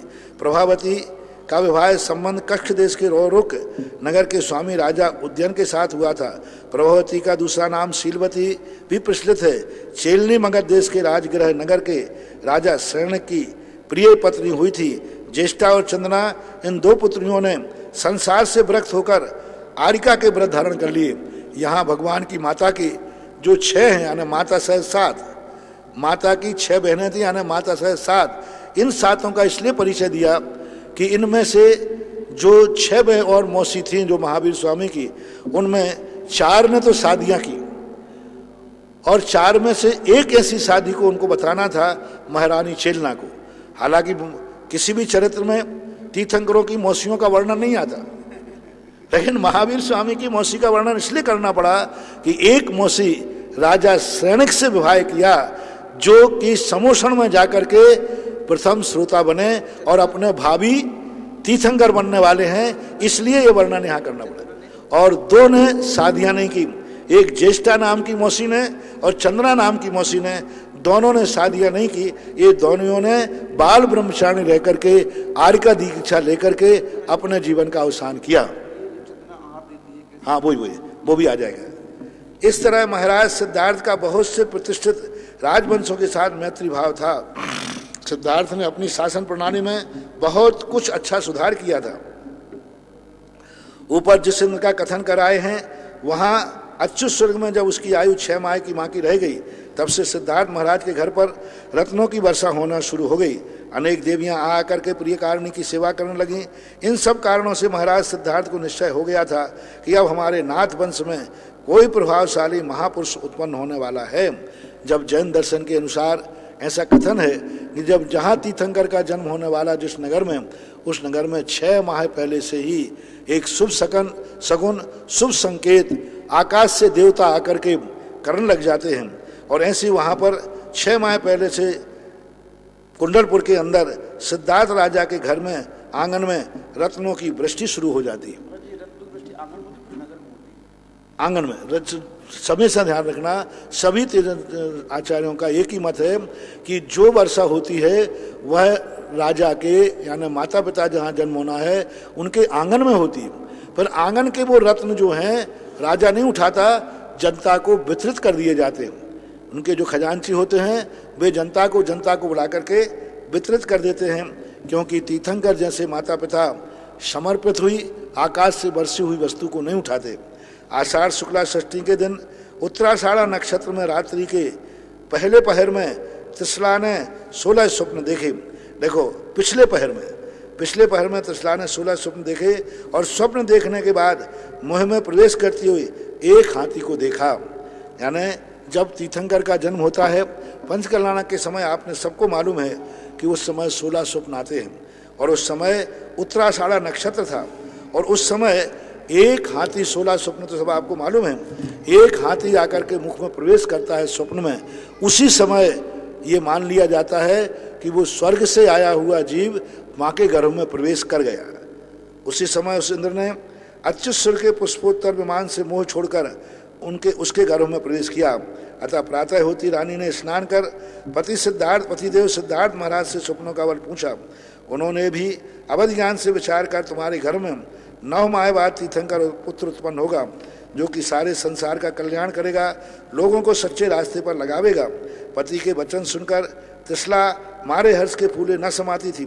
उसी समय चारों निकाय के देवों ने आकर भावी भगवान महावीर के गर्भावतरण का उत्सव किया तथा उनके माता पिता त्रिशला और सिद्धार्थ का खूब सत्कार किया। गर्भकाल के 9 माह पूर्ण होने पर चैत शुक्ला त्रयोदशी के दिन उत्तरा फाल्गुनी नक्षत्र में प्रातः समय त्रिशला के गर्भ से भगवान वर्धमान का जन्म हुआ। ये सब चीज़ें आप जानते हैं, आपको मालूम है, फिर भी आज कथा के रूप में पढ़ने में इसका बहुत पुण्य लगा है। मैंने भक्तांबर की बात सुनाई थी कि हे भगवान, आपका नाम, आपका दर्शन तो बहुत दूर रहा, त्वंसंग कथा पि जगताम दुर्तानि हंति। हे भगवान, आपकी कथा सुनने मात्र से हमारे पापों का क्षय होता है। ये मत समझना, ये तो हमें मालूम है कि 16 स्वप्न होते हैं, ये तो सब मालूम है। आज महावीर जयंती के समय उनका चरित्र सुनने का जो विषय होता है ये मान के कभी नहीं करना। देखो भगवान के समोषण में सामान्य केवली बैठे रहते, गणधर परमेष्ठी बैठे रहते। अब गणधर परमेष्ठी को पूरा ज्ञान होता है। अब वे कहें कि यहाँ बैठ के मैं क्या करूँगा, भगवान तो वही केवल यहाँ नहीं बैठे, भगवान तो वही बोलेंगे जो तुम्हें जानता हूँ। तो जब तक भगवान प्रवचन दे रहा है अपन घूम के आ जाते हैं दुनिया, अपने गंध कुटी अलग लगा लेते हैं, अपने घूम के आ जाते हैं, हम कुछ और काम करेंगे, क्योंकि भगवान जो बोलते हैं वो तो उनको ज्ञान है। पहले उपदेश में ही गणधर परमेष्ठी को द्वादशांग का ज्ञान हो जाता है। पूरा ज्ञान होते हुए भी शास्त्रों में ऐसा वर्णन है कि गणधर परमेष्ठी जब भगवान बोलते हैं चातक बद बैठे रहते, सब ज्ञान उनको है, फिर भी भगवान के मुख से। एक बार मैंने कहा था ना कि नमोकार मंत्र तुम पढ़ते हो, तुम्हें याद है, लेकिन जब किसी साधु के मुख से, गुरु के मुख से नमोकार मंत्र निकले तब उसको याद सुनना, 1 करोड़ बार माला फेरना और एक बार किसी मुख से नमोकार मंत्र गुरु के मुख से सुनना, एक बार सुनना, 1 करोड़ तुम माला फेर लेना और गुरु, और तुम कहो महाराज तो अभी क्या बोला नमोकार मंत्र पढ़ा रहे हैं, वो तो मुझे आउट है, वो तो मुझे आता है। नहीं, गुरु के मुख से, साधु के मुख से जिनवाणी को हुआ हो करना। भली हमें कथाएं आती हैं, मुझे भी कथा आती है, पूरे 10 भाव याद हैं, और मैंने कहा ना मैं बिना बोले भी ये पूरा चरित्र सुना देता, लेकिन मैंने सोचा कि नहीं, दुनिया को ये दिखाना है कि महाराज भी आज के दिन ऐसे बुद्धू बन के पढ़ रहे हैं जैसे महाराज को कुछ आते नहीं है। हाँ, क्योंकि वाचना स्वाध्याय, पहले तो मैंने यही कहा था कि तुम लोग स्वाध्याय कर लेना, लोगों ने कहा कि नहीं महाराज आज पहली बार ऐसा उपदेश मिला है, आप करा दो। तो मैं भी आपके लिए एक एक अक्षर इसलिए चलाकर पढ़ रहा हूँ कि आप लोग ये न समझें कि हमें साथ जब ही पढ़ना है जिसका हमें ज्ञान नहीं है। कई बार लोग एक साथ तो मैंने पढ़ लिया, अरे नहीं, ऐसी उपेक्षा कभी मत करो। जिंदगी में 1000 बार भी को साथ पढ़ना पड़े तो ऐसे पढ़ो जैसे अभी मैं प्रथमान योग का पुराण पढ़ रहा था। महाराज जी अभी तक आपने कभी हरिवंश पुराण पढ़ा ही नहीं क्या? अरे मैंने कि भैया जिंदगी भर भी पढ़ता रहूं तो भी कभी मैं अघाने वाला नहीं हूं। तो ऐसा मान के मत समझना कि ये तो सब हम जानते हैं कि 16 स्वप्न है। नहीं, आज के दिन उनकी चरित्र को अपनी आंखों से देखना, अपने कानों से सुनना विशेष पुण्यबंध का कारण है। ऐसा पूज्यवर मानतुंग आचार्य महाराज ने भक्तांबर में कहा है। बालक का जन्म गर्भ में वर्धमान का त्रयोदशी गर्भ काल के 9 माह पूर्ण होने पर चैत शुक्ला त्रयोदशी के दिन उत्तरा फाल्गुनी नक्षत्र में प्रातः समय त्रिशला के गर्भ से भगवान वर्धमान का जन्म हुआ। आज त्रयोदशी यानी रात्रि में, 13 की रात्रि में भगवान का जन्म हुआ था और 14 के प्रातःकाल सौधर्मेंद्र ने ले जा करके भगवान का समूह मेरु पर्वत पर अभिषेक किया था। यहाँ ये भी ध्यान रख लें कि रात्रि में भगवान का जन्म हो गया था, लेकिन रात्रि में अभिषेक नहीं हुआ, रात्रि में मेरु पर्वत पर नहीं ले गया। कितना बड़ा रात्रि का, यानी जैन दर्शन के पूरे आचार्य एक मत होकर कहते हैं रात्रि में कभी अभिषेक नहीं होना चाहिए, रात्रि में अष्टदव से पूजा नहीं होना चाहिए। इस पर एक मत, सब कोई भी 13-20 का इसमें कोई भेद नहीं है। पुण्यार्थ संघ और मूल संघ की कोई भेद नहीं है। मूल संघ के आचार्य और पुण्यार्थ संघ आचार्य भी यही मानते हैं। पुण्यार्थ संघ के आचार्य पूज्यवर रविशरण महाराज, पुण्यार्थ संघ के आचार्य पूज्यवर जिनसेन स्वामी महाराज, जितने दिगंबर आमना के हुए, चाहे पंच स्तूप संघ के वाले हों, चाहे नंदी संघ वाले हों, चाहे मूल संघ वाले हों, चाहे पुण्यार्थ संघ वाले हों, ये दिगंबर जैन आमना के जो संघ हैं, इन्होंने सबने एक मत करके घोषणा की रात्रि में भगवान का अभिषेक नहीं होना चाहिए। जो रात्रि में भगवानों का अभिषेक कर लेते हैं, कोई 4 बजे, कोई 5 बजे, कोई शाम को, कभी महोत्सव आदि में, 10,00,000 में, विमान जी वार्षिक उत्सव में, इनके लिए कान खोल करके सुनना चाहिए कि जन्म कल्याणक का अभिषेक भी रात में नहीं हुआ। कितने घंटे बताते कोई कि रात्रि में, अर्धरात्रि के पूर्व ही इनका जन्म हो गया था। 8-10 घंटे तक सौधर्मेंद्र इंतजार किया। तीर्थंकर यदि दिन में जन्म लेते हैं तो 1:48 मिनट के अंदर अंदर सौधर्मेंद्र आकर के उनको उठा के ले जाता है मेरु पर्वत पर। लेकिन चूंकि रात्रि में जन्म हुआ, इनका भी रात्रि में जन्म हुआ, नेमिनाथ भगवान का भी रात्रि में जन्म हुआ, लेकिन सौधर्मेंद्र रात्रि में अयोध्या में नहीं आया। उसको आने में क्या दिक्कत थी, आ जाता तुरंत ही। उसको सुख दिन में भी आएगा तो भी छुप के आना है, दिन में भी आएगा तो चोरी से आएगा, छुप कर आएगा और भगवान को उठा के ले जाएगा, रात में उठा के ले जाता। लेकिन नहीं, ये अभिषेक कोई भगवान को शुद्धि के लिए नहीं किया जाता। आप लोगों का जो बालक को नहाती है दाई, वो शुद्धि के लिए नहाती है। बालक अशुद्ध है, उसके ऊपर मल मूत्र रहता है, लेकिन तीर्थंकर का जो अभिषेक है ये शुद्धि के लिए नहीं रहता। उनके शरीर पर कोई लेप नहीं रहता, झिल्ली नहीं रहती, मांस नहीं रहता, खून नहीं रहता। भगवान का शरीर जब जन्म होता है, वे 56 कुमारियां देवियां जन्म से, गर्भ से आने के पहले ही उसको पूर्णतः निर्मल कर देती। बालक पूर्णतः स्वच्छ होता है, और ऐसा स्वच्छ बालक को मेरु पर्वत पर ले जाकर अभिषेक करना ये मांगलिक है, ये सगुन है। यानी रात्रि में अभिषेक करना अब सगुन है, अमांगलिक है। रात्रि में जिस मंदिर में अभिषेक होता है उस मंदिर की प्रतिष्ठा नष्ट हो जाती है, उस मंदिर का अतिशय खत्म हो जाता है, और रात्रि में अभिषेक करने वालों का सारा पुण्य क्षय को प्राप्त होकर दरिद्रता आ जाती है। भले तुम्हारे पूर्वों का पुण्य है इसलिए चल रहा है, रात्रि में जो अभिषेक करेंगे उनके नियम से बुरे दिन आना निश्चित है। सौधर्मेंद्र ने कहा नहीं, ये देश का सगुन है, देश का मांगलिक है, इसलिए हम रात्रि में नहीं जाएंगे। और स्पष्ट रूप से आचार्यों ने किया कि 14 के सवेरे होने पर सौधर्मेंद्र ने आकर के भगवान को लेके गया।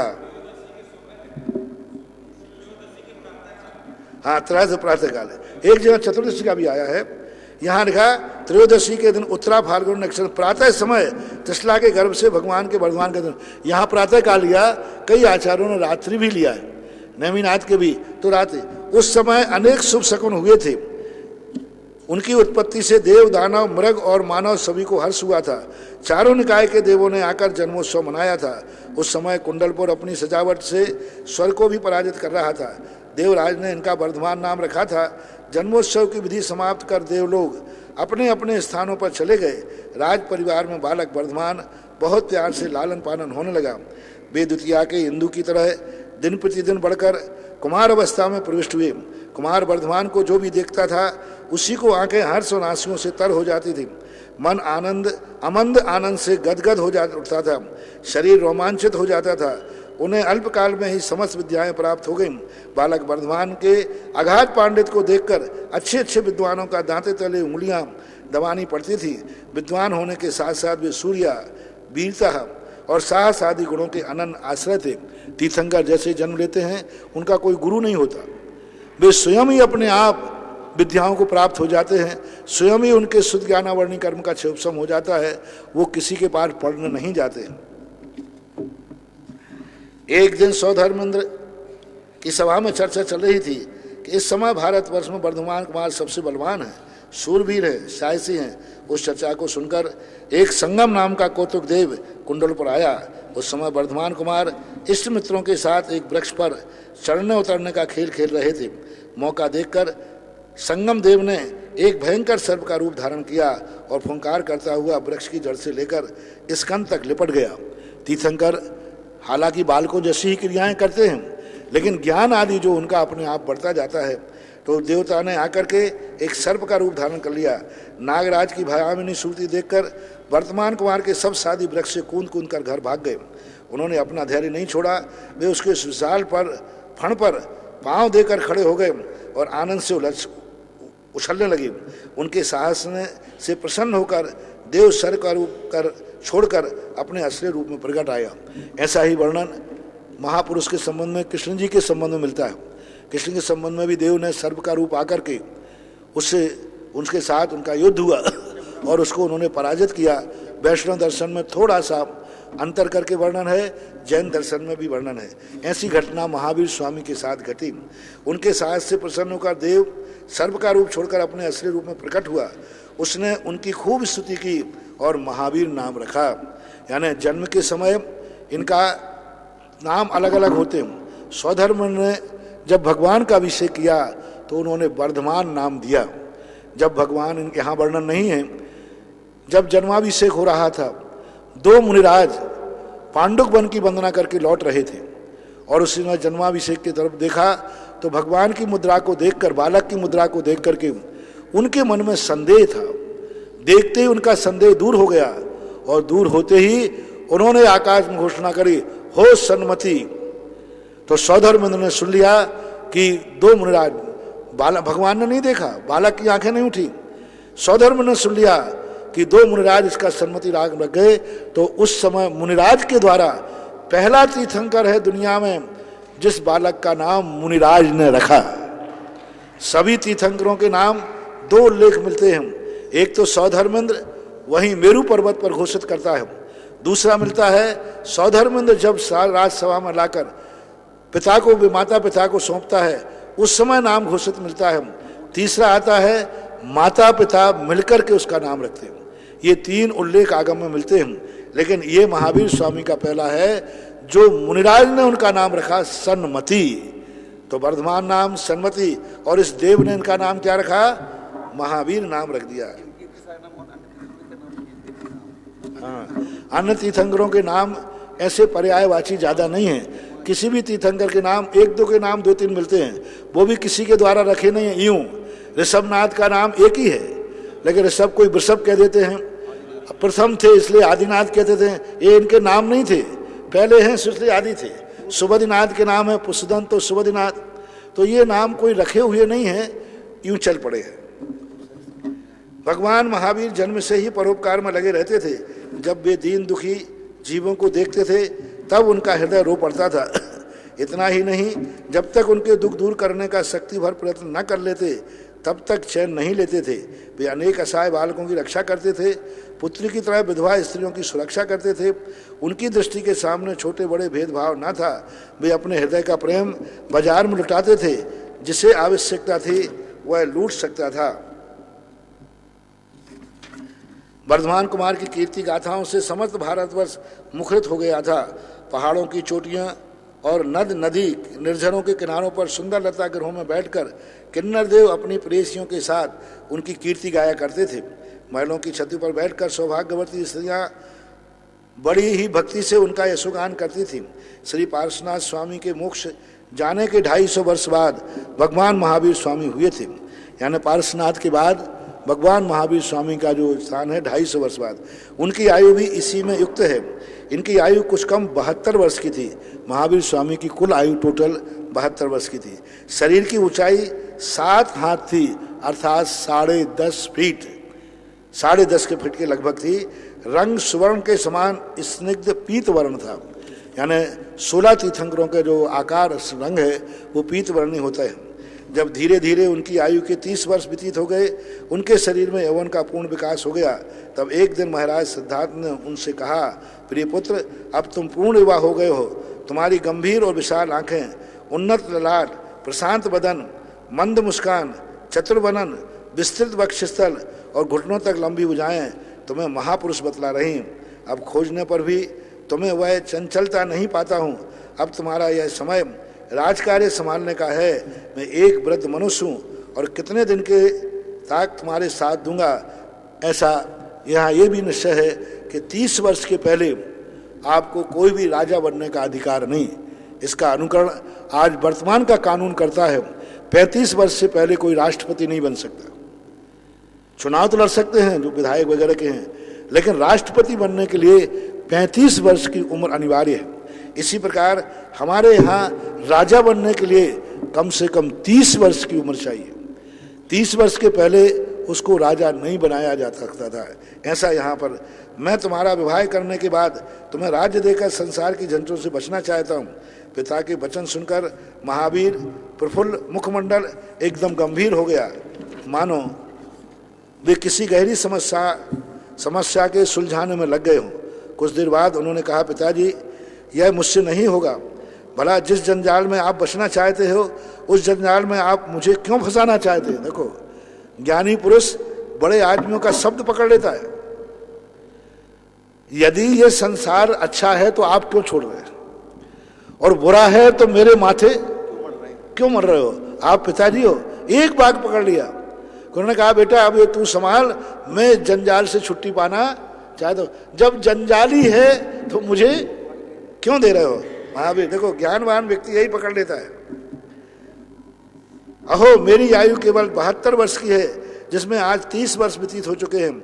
अब इतने अवशिष्ट जीवन में मुझे बहुत कुछ कार्य करना बाकी है। देखिए पिताजी, ये लोग धर्म के नाम पर आपस में किस तरह झगड़ते हैं। सभी एक दूसरे को अपनी ओर खींचना चाहते हैं, पर खोज करने पर ये सब के सब पूछे हैं। धर्माचार्य प्रपंच फैलाकर धर्म की दुकान सजाते हैं, जिनमें भोले प्राणी ठगाए जाते हैं।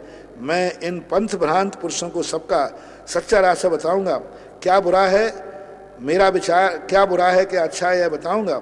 सिद्धार्थ ने बीच में ही टोक कर कहा, पर ये तो घर में रहते हुए भी हो सकता है। कुछ आगे बढ़कर महावीर ने उत्तर दिया, नहीं महाराज, यह आपका केवल व्यर्थ मोह है। थोड़ी देर के लिए आप भूल जाइए कि महावीर मेरा बेटा है, फिर देखिए आपकी यह विचारधारा परिवर्तित हो जाती है या नहीं। यानी महावीर स्वामी कह रहे हैं, आपको पितापने का मोह जाग रहा है। यदि मैं दूसरे का बेटा होता और आपको पता चलता कि मैं तीर्थंकर हूँ, तो फिर आपकी क्या परामर्श होता कि दीक्षा लेना चाहिए या नहीं लेना चाहिए। मुझे आज्ञा दीजिए, जिसमें मैं जंगल के प्रशांत वायुमंडल में रहकर आत्मज्योति को प्राप्त करूं और जगत का कल्याण करूं। कुछ प्रारंभ किया, कुछ हुआ।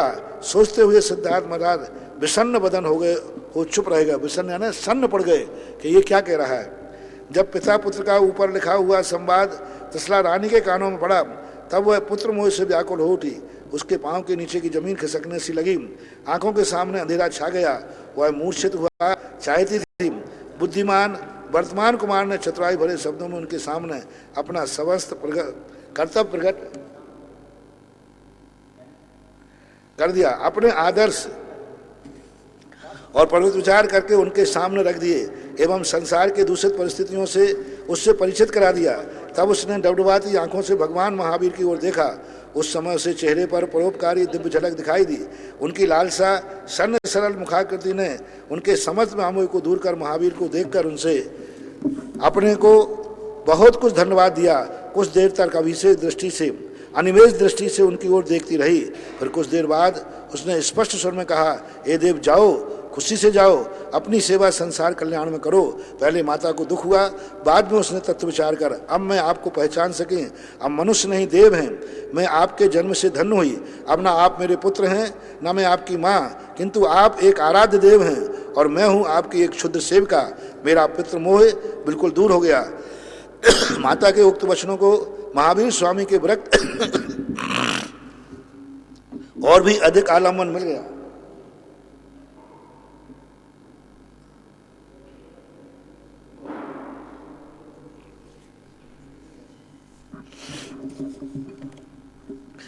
उन्होंने स्थिर होकर परिस्थिति का विचार किया और वन में आकर दीक्षा लेने का दृढ़ निश्चय कर लिया। उसी समय पीताम्बर पहने हुए लोकांतयो, यहाँ पीताम्बर लिखा है, अन्य शास्त्रों में श्वेत वस्त्र लिखा है। लोकांतिक देवों ने आकर उनकी स्थिति की और दीक्षा धारण करने के विचारों का समर्थन किया। इनका कार्य पूरा, लोकांतिक देव अपने स्थान पर वापस चले गए।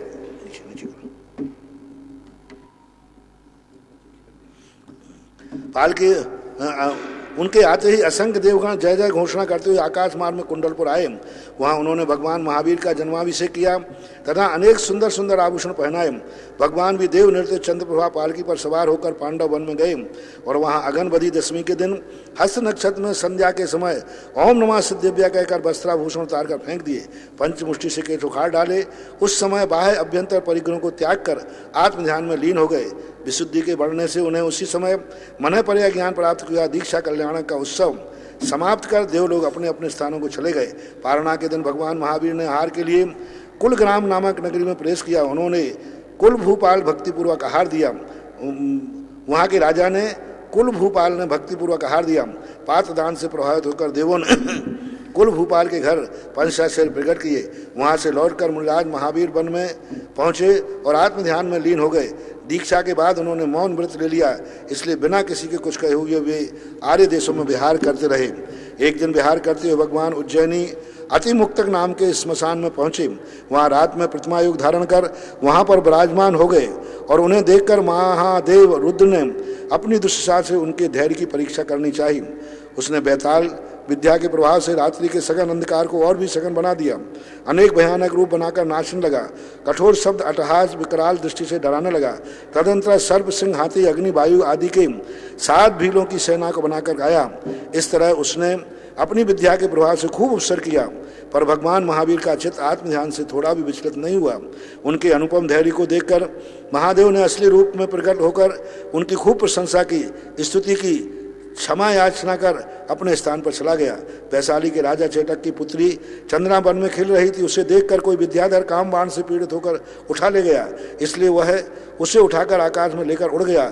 ज्यों ही विद्याधर की दृष्टि अपनी स्त्री पर पड़ी त्यों ही उससे डरकर चंद्रमा को एक महाअटवी में छोड़ गया। वहां पर किसी भील ने देखकर उसे पाने की इच्छा से कौसंबी नगरी के प्रसिद्ध सेठ के पास भेज दिया। सेठ की स्त्री का नाम सुभद्रा था। वह बड़ी दुष्टा थी। उसने सोचा कि कभी सेठ जी चंद्रमा का रूप राशि पर निछावर होकर मुझे अपमानित कर दे। ऐसा सोचकर उस चंद्रमा को खूब कष्ट देने लगी। सेठानी के घर पर प्रतिदिन चंद्रमा को मिट्टी के बर्तन में कांजी से मिला हुआ पुराने कोदों का भात खाने के लिए मिलता था। उस पर भी वह हमेशा सांकल से बंधी रहती थी।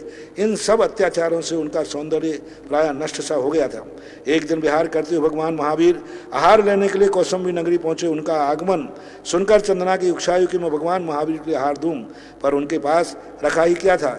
उससे जो मिलता था वह दूसरों की कृपा और वह भी सड़ा हुआ।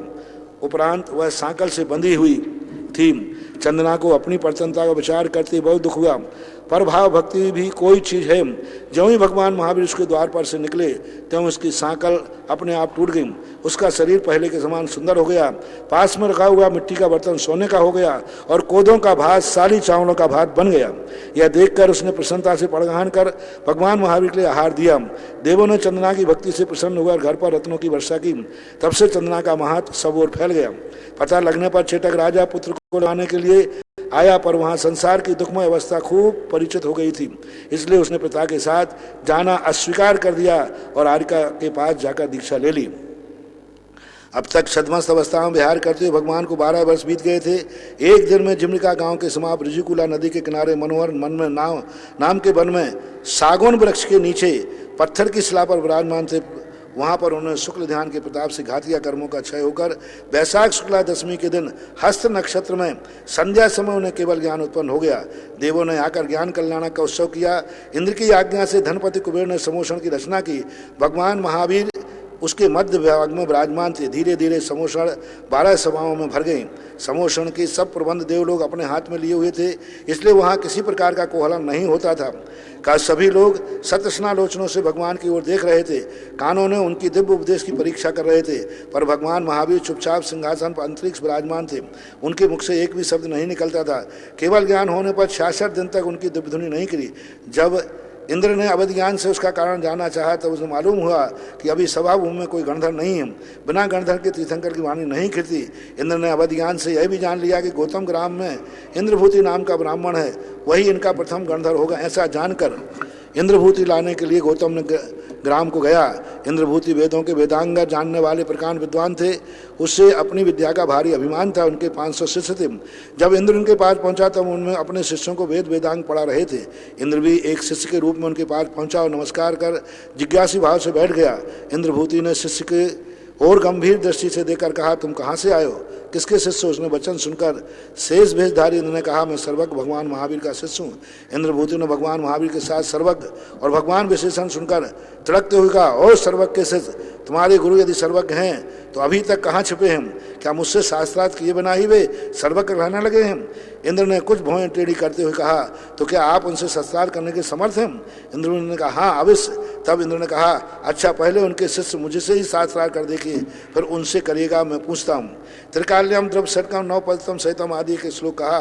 कहिए महाराज, इस श्लोक का अर्थ क्या है? जब इंद्र को द्रव षटकम नवपद सहितम लेस्या आदि शब्दों का अर्थ प्रतिभाषित नहीं हुआ तब कड़क बोला, चल तुझसे क्या शास्त्रार्थ करूं, तेरे गुरु से ही शास्त्रार्थ करूंगा।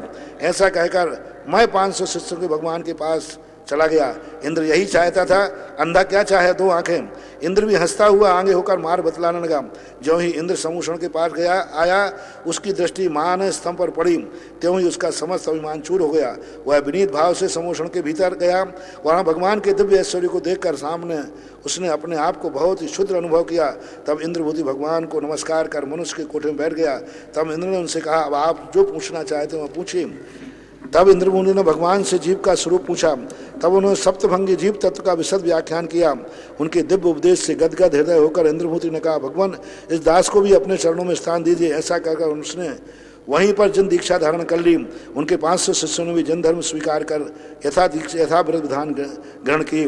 दीक्षा लेने के कुछ समय बाद इंद्रभूति की 7 रिद्धियां मन पर यह ज्ञान प्राप्त हो गया। वहीं भगवान वर्धमान का प्रथम गणधर हो गया। गौतम गांव के में रहने के कारण इंद्रभूति को दूसरा नाम गौतम भी है। भगवान अर्धमागधी भाषा में पदार्थों का उपदेश करते थे और गौतम इंद्रभूति गणधर उसे ग्रंथ रूप में अंग पूर्व से संकलित करते जाते थे। कालक्रम से भगवान महावीर गौतम के समय वायुभूति, अग्निभूति, सुधर्म, मौर्य, मौंदर्य, पुत्र, मैत्रेय, कंपन, अंधवेल और प्रभा से 10 गणधर और थे। इनके सिवाय उनके समूषण में 311 द्वादशांग यानी भगवान महावीर के 11 गणधर थे। द्वादशांग के वेत्ता थे। 9,900 अधिक शिक्षक थे। 1300 अवध ज्ञानी थे। 700 केवल ज्ञानी थे। 900 विक्रिया रिद्धि के धारक थे। 500 मन पर ज्ञानी थे। 400 वादी थे। इस तरह सब मिलाकर 14,000 मुनिराज थे। चंदना आदि 36,000 आरिकाएं थी। 1 लाख श्रावक थे। 3 लाख श्रावकाएं थी। असंख्यात देव देवियों के संख्यात ऋण थे। इन सबसे बेष्टित होकर उन्होंने नए प्रमाण निक्षेप का वस्तु स्वरूप बतलाया। उसके अंदर कई स्थानों विहार करके धर्मामृत की वर्षा की। इन्हीं के समय में कपिल वस्तु राजा शुद्धोधन गौतम बुद्ध का नाम पुत्र था। उसने विशाल ऐश्वर्य छोड़कर साधु बन गया। साधु गौतम बुद्ध ने अपनी तपस्या के महात्म पद प्राप्त किया था। महात्मा बुद्ध जगह जगह घूमकर बौद्ध धर्म का प्रचार किया करते थे। बौद्ध के अनुयायी बौद्ध और महावीर के अनुयायी जैन कहलाते थे। यद्यपि उस समय जैन और बौद्ध दोनों में संप्रदाय, वैदिक विधान, बलि, हिंसा आदि का विरोध करने में पूरी शक्ति लगाते थे, तथापि उन दोनों में बहुत मतभेद था। बौद्ध और जैनियों के दार्शनिक आचार विचार, विषयक मान्यताएं बहुत अंतर जो कुछ भी हो, पर निस्संदेह कहा जा सकता है ये दोनों उस समय के महापुरुष थे। दोनों का व्यक्तित्व खूब बड़ा चढ़ा था। जब तक महावीर छद्म अवस्था रही तब तक प्रायः बुद्ध के उपदेशों का अधिक प्रचार रहा, पर जब भगवान महावीर केवल ज्ञानी होकर दिव्य ध्वनि के द्वारा उपदेश करने लगे तब बुद्ध महात्म बहुत कम हो गया था। राजा सैनिक जैसे कट्टर बौद्ध भी महावीर के अनुयायी बन गए थे, जैन हो गए थे। एक जगह गौतम बुद्ध ने अपने शिष्य के सामने भगवान महावीर को सर्वज्ञ स्वीकार किया था। उनके वचनों में अपनी आस्था प्रकट की थी। पूर्ण ज्ञानी योगी भगवान महावीर पहले तो वैदिक बलिदान अन्य कुरीतियों को बंद करवाया और फिर अपने मार्मिक धार्मिक उपदेशों से बौद्ध, नैयायिक, सांख्य आदि मत मतांतरों के शादवाद रूप से जैन धर्म की मान्यताओं का प्रकाश किया। एक दिन भगवान महावीर विहार करते हुए राजगृह नगर में आए और वहां विपलाचल पर्वत व समोषण सहित विराजमान हो गए। उस समय राजगृह में नगर में राजा शनक राज्य करता था। पहले कारणवश राजा शनक राजा ने बौद्ध धर्म स्वीकार किया, परंतु शैली रानी के बहुत कुछ प्रयत्न करने पर उन्होंने बौद्ध धर्म छोड़कर जैन धर्म धारण कर लिया। जब उन्हें विपलाचल पर्वत पर महावीर जैन भगवान के आगमन का समाचार मिला तब वह समस्त परिवार के साथ उनकी वंदना के लिए गए और उन्हें नमस्कार कर मनुष्य के कोठे में बैठ गए। भगवान महावीर ने सुंदर सरल शब्दों में पदार्थों का विवेचन किया, जिसे सुनकर राजा शनक छायक सम्य दर्शन को प्राप्त हुए। छायक सम्य दर्शन पाकर उसे बड़ी ही प्रसन्नता हुई। राजा शनक को उनके प्रति इतनी अगाध श्रद्धा हो गई कि उनके पास नित्य प्रति जाकर तत्व का उपदेश सुनने लगे। शनक को आसन भव समझकर गौतम गंधर्व वगैरह भी उसे खूब उपदेश दिया करते थे। प्रथमान योग उपदेश तो प्रायः शैनक के प्रश्नों के अनुसार ही किया गया। शैनक ने उनके पास दर्शन, विशुद्धि आदि 16 भावनाओं का चिंतन कर तीर्थंकर पद का बंध भी कर लिया था, जिससे वह आगामी उत्सर्पण के पद्मनामी नाम के तीर्थंकर होंगे। भगवान महावीर बिहार में प्रांत बहुत अधिक हुआ। राजगृह विपलाचल पर्वत उनके कई बार अनेक कथानक मिलते हैं। इस तरह समस्त भारतवर्ष जैन धर्म का प्रचार करते करते जब उनकी आयु बहुत थोड़ी रह गई तब वे बाबापुर में आए और वहाँ एक निवृत्त कर आत्म ध्यान में लीन विराजमान हो गए और वहीं पर उन्हें सूक्ष्म क्रिया, प्रतिपाती, विपरीत क्रिया, निवृत्ति नामक शुक्ल ध्यान प्राप्त कर आघात या कर्मों को नाश कर कार्तिक वधी अमावस्या के प्रातः काल समय 72 वर्ष की अवस्था में मोक्ष प्राप्त हो गया। देवों ने आकर निर्माण कल्याणक की पूजा की, उनके गुण की स्तुति की। भगवान महावीर जब मोक्ष गए थे तब चतुर्थ काल में देखो यहाँ पर इतना सारा उपदेश होकर राजा शैनक आदि की स्थितियाँ सारी बनती हुई और उन्होंने क्या, देवों ने आकर निर्माण क्षेत्र की पूजा की और उनके गुणों की स्थिति को हमने इसलिए जल्दी बांचा है क्योंकि लाइव का टाइम है और हमारे श्रोता यदि पंडाल के ही श्रोता होते, हाँ पंडाल के ही श्रोता होते तो मैं अभी छोड़ने वाला नहीं था। हाँ, लेकिन इस आज श्रोता पूरे भारतवर्ष के हैं और आज का जो कथा बचने का उद्देश्य पूरा भारतवर्ष है, सबके लिए ध्यान में रख के कह रहे हैं, इसलिए हाँ चल रहा है। हाँ, तो इसलिए मैंने थोड़ा जल्दी मार दिया जिससे आप लोग कम से कम पूरी सुने। नहीं, कई लोग कह रहे होंगे महाराज जी ने बहुत तेज मार दिया, तो मैंने बाँचने की मजबूरी थी काल के कारण से, क्योंकि लाइव का टाइम निश्चित होता है, आगे भी दूसरे कार्यक्रम उनके सेट होते हैं। देवों ने आकर निर्माण क्षेत्र की पूजा की और उनके गुणों की स्तुति की। भगवान महावीर जब मोक्ष गए तब चतुर्थ काल के 3 वर्ष 8 माह 15 दिन बाकी रह गए थे। उन्होंने उत्पन्न हुए आज 2536 वर्ष और मोक्ष प्राप्त के 2464 वर्ष व्यतीत हो गए। यानी ये जो लेखक ने लिखा है उस समय की है। आज का आप लोग निकाल लेना, 2500 निर्माण महोत्सव का जो समय था उससे अभी निकाल सकते पंचांगों में अलग से। कौन सा भी निर्माण संबंध कौन सा चल रहा, 2500,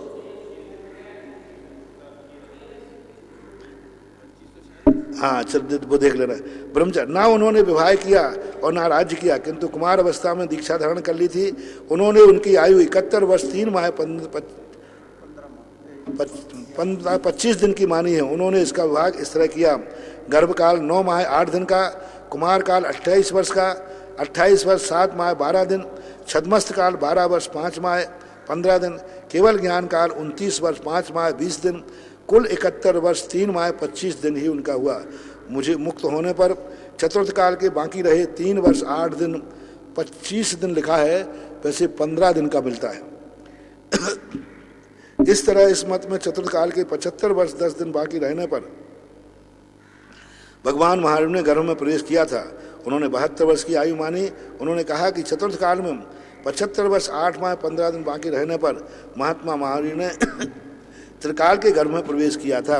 इसके बाद गौतम, सुधर्म, जम्मू स्वामी ये 3 केवली हुए हैं। आज जैन धर्म की आमनाएं उन्हीं के सार गर्भित उपदेशों पर चल रही है। वर्धमान, महावीर, वीर, अतिवीर, सन्मति ये 5 नाम प्रसिद्ध हुए। वीर और अतिवीर के संबंध में भी ऐसी घटनाएं आती हैं जिन कारण से उनको ये उपाधियां दी गई थी। जब उन्होंने इस प्रकार की ऐसी क्रियाएं की जिस कारण से उनको ये उपाधियां मिलती हैं। कई नाम उपाधियों में भी मिलते हैं। तो जैसे भामाशाह, आज भामाशाह का मूल नाम सब भूल गए। भामाशाह तो उनकी उपाधि थी, लेकिन भामाशाह उनके नाम से भूल करके उनका नाम बचपन का कोई दूसरा ही था। तो ऐसी स्थितियों को लेकर के कई चीज़ होती हैं। आज भगवान महावीर स्वामी का जो वर्तमान में जिस ढंग से वातावरण बन रहा है, भगवान के महावीर स्वामी के उपदेशों की आज बहुत ज़रूरत है। महावीर स्वामी के विचार इतने व्यापक थे कि वो काल की सीमा से बंधे हुए नहीं थे। ना उनके उपदेशों में ये था कि चतुर्थ काल में ही लागू हों, ना उनके उपदेशों में ये था कि ये पंचम काल के लागू हों। महावीर ने इतने ऐसे उपदेश दिए। महावीर के उपदेशों का सार हर तीर्थंकर सैद्धांतिक उपदेश तो अलग देता है, सबका एक समान होता है, 6 द्रव्य 7 तत्व 9 पदार्थ, उसमें कोई अंतर नहीं पड़ता। लेकिन कुछ मूल उपदेश होता है जो उपदेश उनकी पहचान बन जाता है, जो उपदेश उनकी असाधारण रूप से लोग जानते हैं। महावीर का मुख्य उपदेश था अहिंसा। मूल उपदेश उनका धर्म का प्रचार का सिद्धांत का नहीं, सृष्टि के स्वरूप उन्होंने गौण किया। उन्होंने सबसे बड़ा जोर दिया अहिंसा पर, सबसे बड़ा दे दिया सौहार्द पर, सबसे बड़ा जोर दिया कि अपने समान ही दुनिया को समझो। मां, तुम ही अपनी जिंदगी में दुनिया में नहीं जी रहे हो, तुम्हारे अलावा जो भी दुनिया में है हर व्यक्ति जीने के लिए है। मनुष्यों के लिए संकेत दिया, बलवानों को संकेत दिया कि तुम बल के अपनी शक्ति के बल पर जीना चाहते हो तो आपका जीने का अर्थ ये नहीं है कि तुम दूसरे की जिंदगी को कुचल दो। जब व्यक्ति के पास थोड़ी सी भी कोई शक्ति आती है तो वह दूसरे को कुचलने का प्रयास करता है। वो सोचता है मैं अपनी शक्ति के माध्यम से इनको अपने पैर की जूती बना लूंगा, मैं अपनी शक्ति के माध्यम से इनको कुचल डालूंगा। ये जब अहंकार व्यक्ति के मन में आ जाता है वहीं से पतन हो जाता है। महावीर स्वामी ने हर व्यक्ति को संदेश दिया कि जैसे तुम जीना चाहते हो ऐसा मनुष्य नहीं त्रियंश भी जीना चाहता, त्रियंशी नहीं चींटी भी जीना चाहती, कीड़े मकोड़े भी जीना चाहते हैं, कीड़ा मकोड़े नहीं पेड़ पौधे भी जीना चाहते। कहाँ तक महावीर स्वामी उतर गए देखो, पेड़ पौधों की आत्माओं को भी उन्होंने जाना। उन्होंने कहा कि नहीं ये पेड़ पौधे भी जीव है, आत्मा है। उनके बचपन की कहानी आती है कि एक बार उनकी माँ हरी घास के ऊपर से चल पड़ी तो वो चीख पड़े, बोले माँ तुम मेरी पीठ पर पैर क्यों रखे हुए हो? तो माँ कहती है बेटा मैंने कब पीठ पर रखा और तेरे जैसे बेटे पर कौन रखेगा? बोले अभी भी रखे हुए हो। माँ ने उनका कपड़ा उतार कर देखा तो पीठ पर माँ का पैर का निशान बना हुआ था, खून उस पर झलक आया था। बोले बेटा ये मैंने कब किया? बोले अभी भी रखे हुए हो। और माँ का पैर पकड़ के कहा देखो इसके नीचे एक चींटी है और एक घास है, यही तो मैं हूं, मेरे में इसमें कोई अंतर नहीं है। मैं जितना मेरी पीठ पर पैर रखने पर दुख होता इतना ही आपने इसकी पीठ पर पैर रखा तो मुझे दुख हुआ। ऐसी महावीर की आत्मा थी। महावीर ने स्पष्ट कहा अपने जैसा दुनिया को समझो, जो तुम चाहते हो वही दुनिया चाहती। तुम नहीं मरना चाहते तो तुम्हें मारने का अधिकार नहीं है। महावीर स्वामी कहते हैं जब तुम्हें किसी को जिंदा रखने का अधिकार नहीं है तो मारने का अधिकार क्या है? एक गुरु ने महावीर के सिद्धांत को समझाते हुए दुनिया के लिए कहा कि महावीर का एक संक्षिप्त विचार देखो, एक बहुत सूत्र में सारे जगत को एक मंत्र दे रहा हूं कि एक गुरु ने कहा महावीर कैसे थे। आज महावीर जयंती पर भी आपको समझाना चाहता हूं कि महावीर क्या चाहते थे, महावीर का संदेश क्या था। एक व्यक्ति से गुरु ने कहा तुम मेरी आज्ञा का पालन करते हो? बोले करूंगा। आपकी आज्ञा के लिए मैं मर भी सकता हूं, जो भी आपको दोगे। 3 बार उससे कहलवा दिया और पक्का गुरु आज्ञाकारी था, गुरु की आज्ञा मानने वाला था, वो गुरु की आज्ञा पर मर भी जाता। गुरु ने कहा ठीक है मैं आज्ञा देता हूं, सामने पेड़ लगा है इसका पत्ता तोड़ के लाओ। वो तुरंत पत्ता तोड़ के लाया। बोले शाबाश, अब दूसरी आज्ञा का पालन करोगे? जी, जाओ इस पत्ते को जैसा था वैसे ही जोड़ के दिखाओ, जैसा था वैसे ही जोड़ के दिखाओ, ये गुरु की आज्ञा है। तो कहता है गुरु जी ये संभव ही नहीं है, संभव ही नहीं है, पर मेरी आज्ञा है। बोले ये संभव नहीं। बस महावीर स्वामी यही कहते थे जब तुम्हारे लिए किसी को पुनः जीवित रखने का अधिकार नहीं है तो मारने का अधिकार किसने दे दिया? आज तुम जिस जीव को मार रहे हो, कल यदि इसको जीवित रखने कह दिया जाए तो क्या तुम जीवित कर पाओगे? आज तुमने झट से मैंने पत्ता तोड़ने के लिए कहा, तुमने तोड़ दिया और अब दूसरी आज्ञा क्यों नहीं पाल रहे? तो ऐसा ही पत्ता तोड़ते समय कहना चाहिए, गुरुदेव मैं मर सकता हूं लेकिन मैं दूसरे को मार नहीं सकता हूं, मैं पत्ते को नहीं तोड़ूंगा। मैंने ये कहा था कि आपकी आज्ञा पर मैं मर जाऊंगा, मैंने ये वचन नहीं दिया था कि आपकी आज्ञा पर मैं उसको मार दूंगा। तो महावीर को इस ढंग से लोगों ने समझाया, सारी दुनिया ने, गुरु ने उस शिष्य को समझा दिया कि महावीर यही कहते थे कि दूसरे को हम सुख नहीं दे सकते हैं तो दुख देने का अधिकार नहीं, दूसरे को हम शांति नहीं दे सकते हैं तो अशांत करने का अधिकार नहीं, दूसरे को हम जीवन नहीं दे सकते हैं तो जीवन छीनने का अधिकार नहीं। यदि हो सके तो दूसरे को जीने में सहायक बनो। और उनका संदेश जो था कितना प्रासंगिक है। डॉक्टर शंकर दयाल शर्मा जो राष्ट्रपति हुए, उनके सामने जब हमने ज्ञान सागर महाराज का साहित्य भेंट कराया तो उन्होंने एक शब्द बड़े मार्मिक ढंग से कहा, सारे जगत से कहा कि यदि भगवान महावीर स्वामी के लोग संप्रदाय व्यामोह छोड़ करके पूरा विश्व यदि इन 5 शील सिद्धांतों को अपना ले तो विश्व की हर समस्या का समाधान हो जाएगा। एक बार प्राइम मिनिस्टर इंदिरा गांधी से 3 दिन जब वो जैन कार्यक्रम में रही गोमटेश बाहुबली के, तब वो संसद में पहुंचने के बाद उनसे कहा गया, क्या आपने जैन धर्म स्वीकार कर लिया है? जो प्राइम मिनिस्टर होकर के एक संप्रदाय के कार्यक्रम में 3 दिन तक आपने समय दिया। तो प्राइम मिनिस्टर इंदिरा गांधी ने कहा, मैं किसी संप्रदाय के कार्यक्रम में नहीं गई थी, मैं उस कार्यक्रम में कही थी कि जिस कार्यक्रम के सिद्धांत को सारा विश्व अपना ले तो सारे देश की हर समस्या समझाएंगे। और मैं ही जैन नहीं हूं, मैंने ही जैन धर्म को नहीं समझा है। यदि जैन धर्म को समझना है तो फिर सारे विश्व को जैन धर्म को समझना पड़ेगा। यही बात एक दिन राहुल के मन में किसी ने बैठा ली कि तुम्हारी मां दादी ने एक बार जैन धर्म को समझने के बाद संसद के अंदर ये कहा था, मैं ही जैन नहीं हूं, शांति चाहिए तो हर व्यक्ति को जैन बनना पड़ेगा। क्योंकि जैन धर्म किसी व्यक्ति विशेष का धर्म नहीं है, जैन धर्म संप्रदाय नहीं है। संप्रदाय किसे कहते हैं? 4 लोगों की विचारधारा एक मिल जाए उसको संप्रदाय कहते हैं। एक व्यक्ति के विचार को मत कहते हैं। और धर्म किसी के विचारों का मोहताज नहीं होता, वो वस्तु के स्वरूप को धर्म कहते हैं। इसलिए जैन धर्म के लिए तब राहुल के मन में एक भाव आया कि मेरी दादी जैन धर्म से इतना प्रभावित थी तो मैं भी जैन धर्म को समझना चाहता हूं। और एक जैन अपने यहाँ एक सांसद हुए जैन, अभी भी है, अभी तो सांसद नहीं है, झांसी के प्रदीप जैन। तो उन्होंने सोचा कि मैं किससे समझूं, क्या वार्तालाप करूं। जो मेरी दादी ने जैन धर्म की संसद में प्रशंसा की कि हर व्यक्ति को शांति चाहिए है, तो जैन धर्म को समझना पड़ेगा, जैन दर्शन को अपने जीवन का अंग बनाना पड़ेगा, जैन धर्म को समझना पड़ेगा। तब राहुल गांधी ने कहा, तो प्रदीप से कहा कि मुझे जैन धर्म समझना है। प्रदीप हमारे से जुड़े हुए थे झांसी वाले, उन्होंने मेरे पास समाचार भेजे। फिर बेनाडा जी के लिए मैंने 8 दिन राहुल गांधी को जैन धर्म समझाने के लिए भेजा दिल्ली। और 8 दिन तक निरंतर राहुल गांधी ने जैन धर्म को समझा। और समझ लेने के बाद इतने हर्षित गदगद हुए कि भारत देश का आदर्श इतने उच्च विचार वाला, इतने व्यापक विचार वाला, प्राणी मात्र की चिंता करने वाला भी कोई धर्म है जो संप्रदाय से ऊपर है, जो मत मतांतरों से ऊपर है, जो हर व्यक्ति की चिंता करता है, प्राणी मात्र का धर्म है। ऐसी अहिंसा, ऐसा अहिंसा का शंखनाद करने वाला जैन धर्म। जैन धर्म दलितोद्धारक धर्म है। जैन धर्म में दलितों का उद्धार किया गया। जैन धर्म कोई मास ऊंचाई धर्म नहीं है, दलित उद्धारक धर्म है।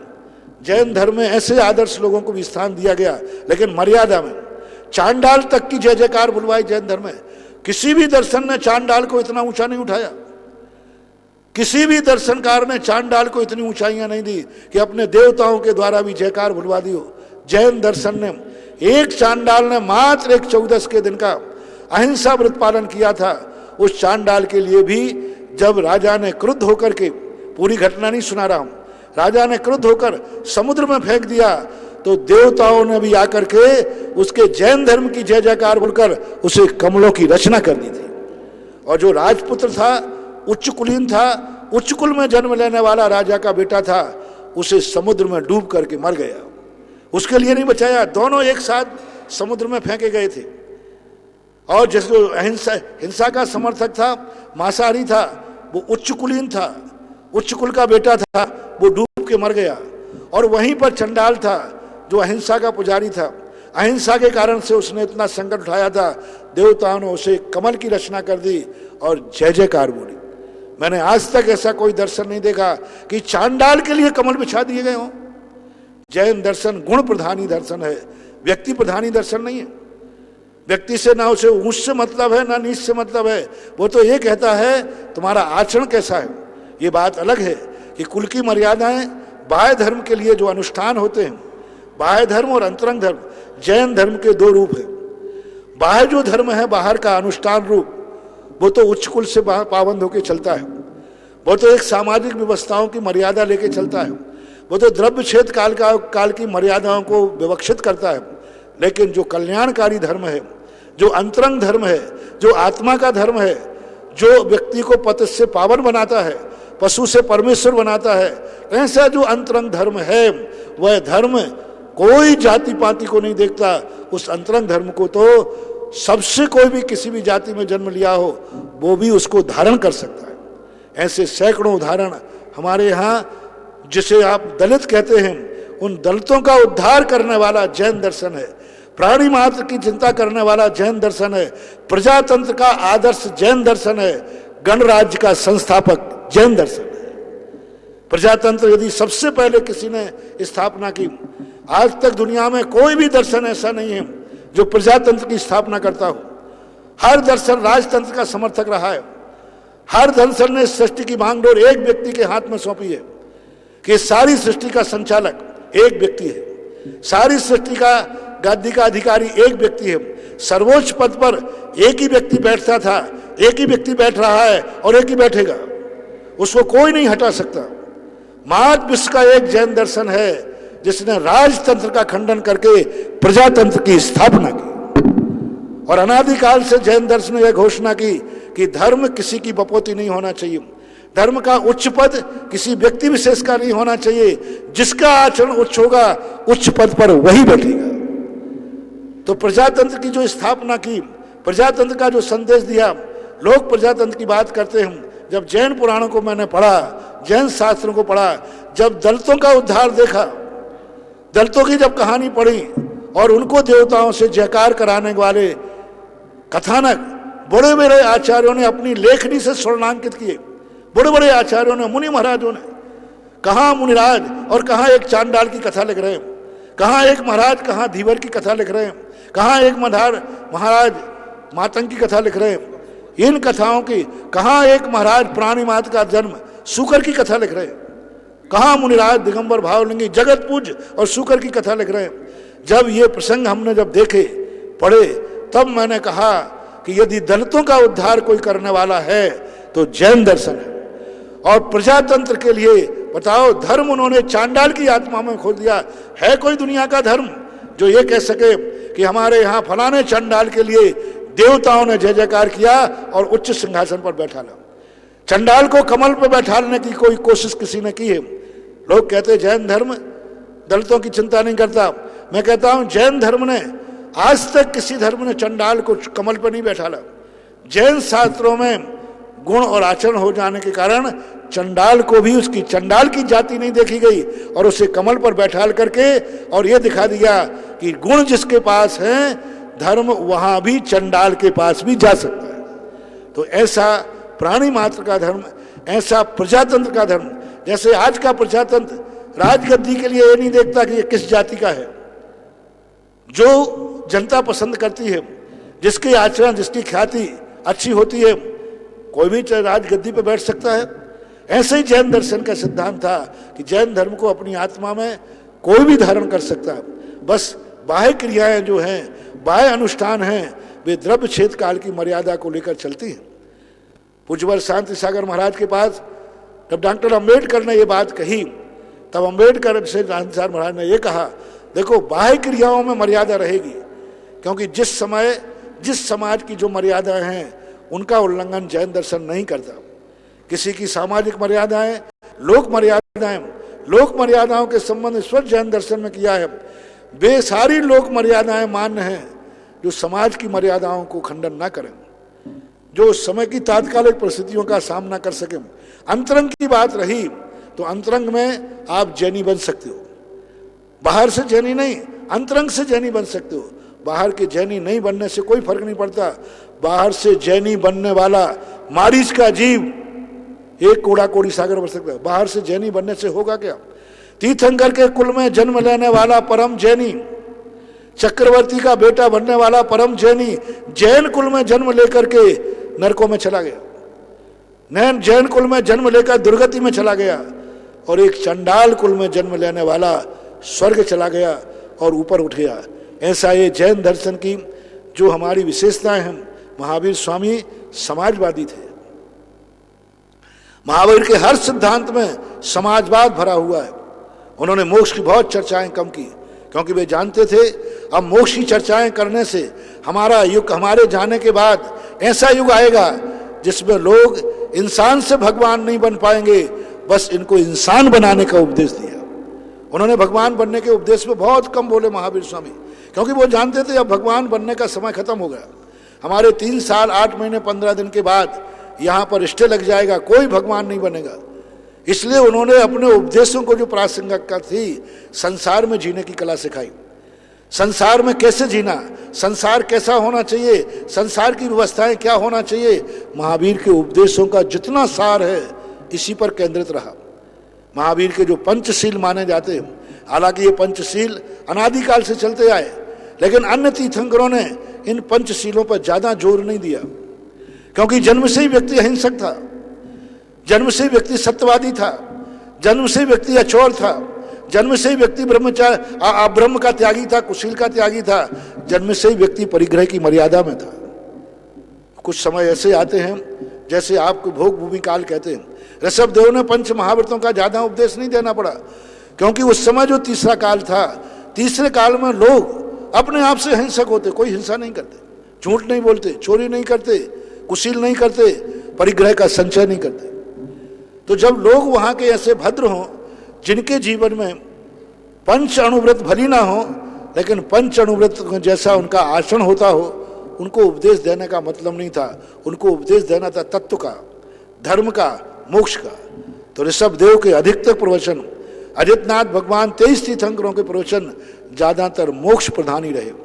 और भगवान महावीर स्वयं की वाणी हमेशा जग में सुधारने की व्यवस्था रही, क्योंकि प्रश्न करने वाले श्रोता भी संसार की व्यवस्थाएं पूछते थे, परमार्थ की नहीं पूछते थे। जैसे आजकल जिज्ञासाओं में मोक्ष जाने के रास्ते कम पूछते हैं, संसार में जीने के रास्ते ज्यादा पूछते। महावीर का युग ही ऐसा था। इसलिए महावीर वो समाजवादी थे जिन्होंने जो व्यवस्था सरकार दंड के माध्यम से बनाती है, वो व्यवस्था महावीर ने धर्म के माध्यम से बनाई। आज सरकार चाहती हिंसा ना हो, एक दूसरे का मर्डर ना करें, एक दूसरे का विनाश नहीं करें, और वो कानून लगाकर बनाती है। महावीर स्वामी कहते हैं जो व्यवस्था कानून से बनानी जा रही है और कानून की बनाई व्यवस्था को आप स्वीकार करते हैं, उसी व्यवस्था को यदि तुम धर्म की मानकर स्वीकार करते हो तो तुम अहिंसा व्रती कहलाओगे। व्यवस्था वही है, कोई अंतर नहीं। सरकार भी यही चाहती कोई किसी को ना मारे, वो भी चाहते, सरकार भी चाहती झूठ नहीं बोले। अदालतों में सबसे पहले कहलवाया जाता है ग्रंथ पर नाम रख करके कि बोलो मैं जो कुछ कहूंगा सत्य कहूंगा, सत्य के अलावा। तो यही तो महावीर का सिद्धांत था। जो आज लोक अदालत में कहा जा रहा है वही महावीर ने कहा था। बल्कि महावीर ने इतना ही कहा था इसको तुम अपना स्वभाव मान के करो, और अदालत कहती है तुम डर मान के कहो। यही तो सरकार कर रही है, चोरी के लिए रोक रही है, चोरी पहरेदार लगा रही, पुलिस लगा रही, सब जगह के कोई चोरी नहीं हो जाए। महावीर ने यही कहा पहरेदारों की लगाने की अपेक्षा हर नगर ये नियम ले ले, मैं किसी की चोरी नहीं करूंगा, तो पहरेदार की जरूरत ही नहीं बता रहा। पहरेदार बताता है इस नगर में या तो कोई सेठ रहता है या कोई चोर रहता है।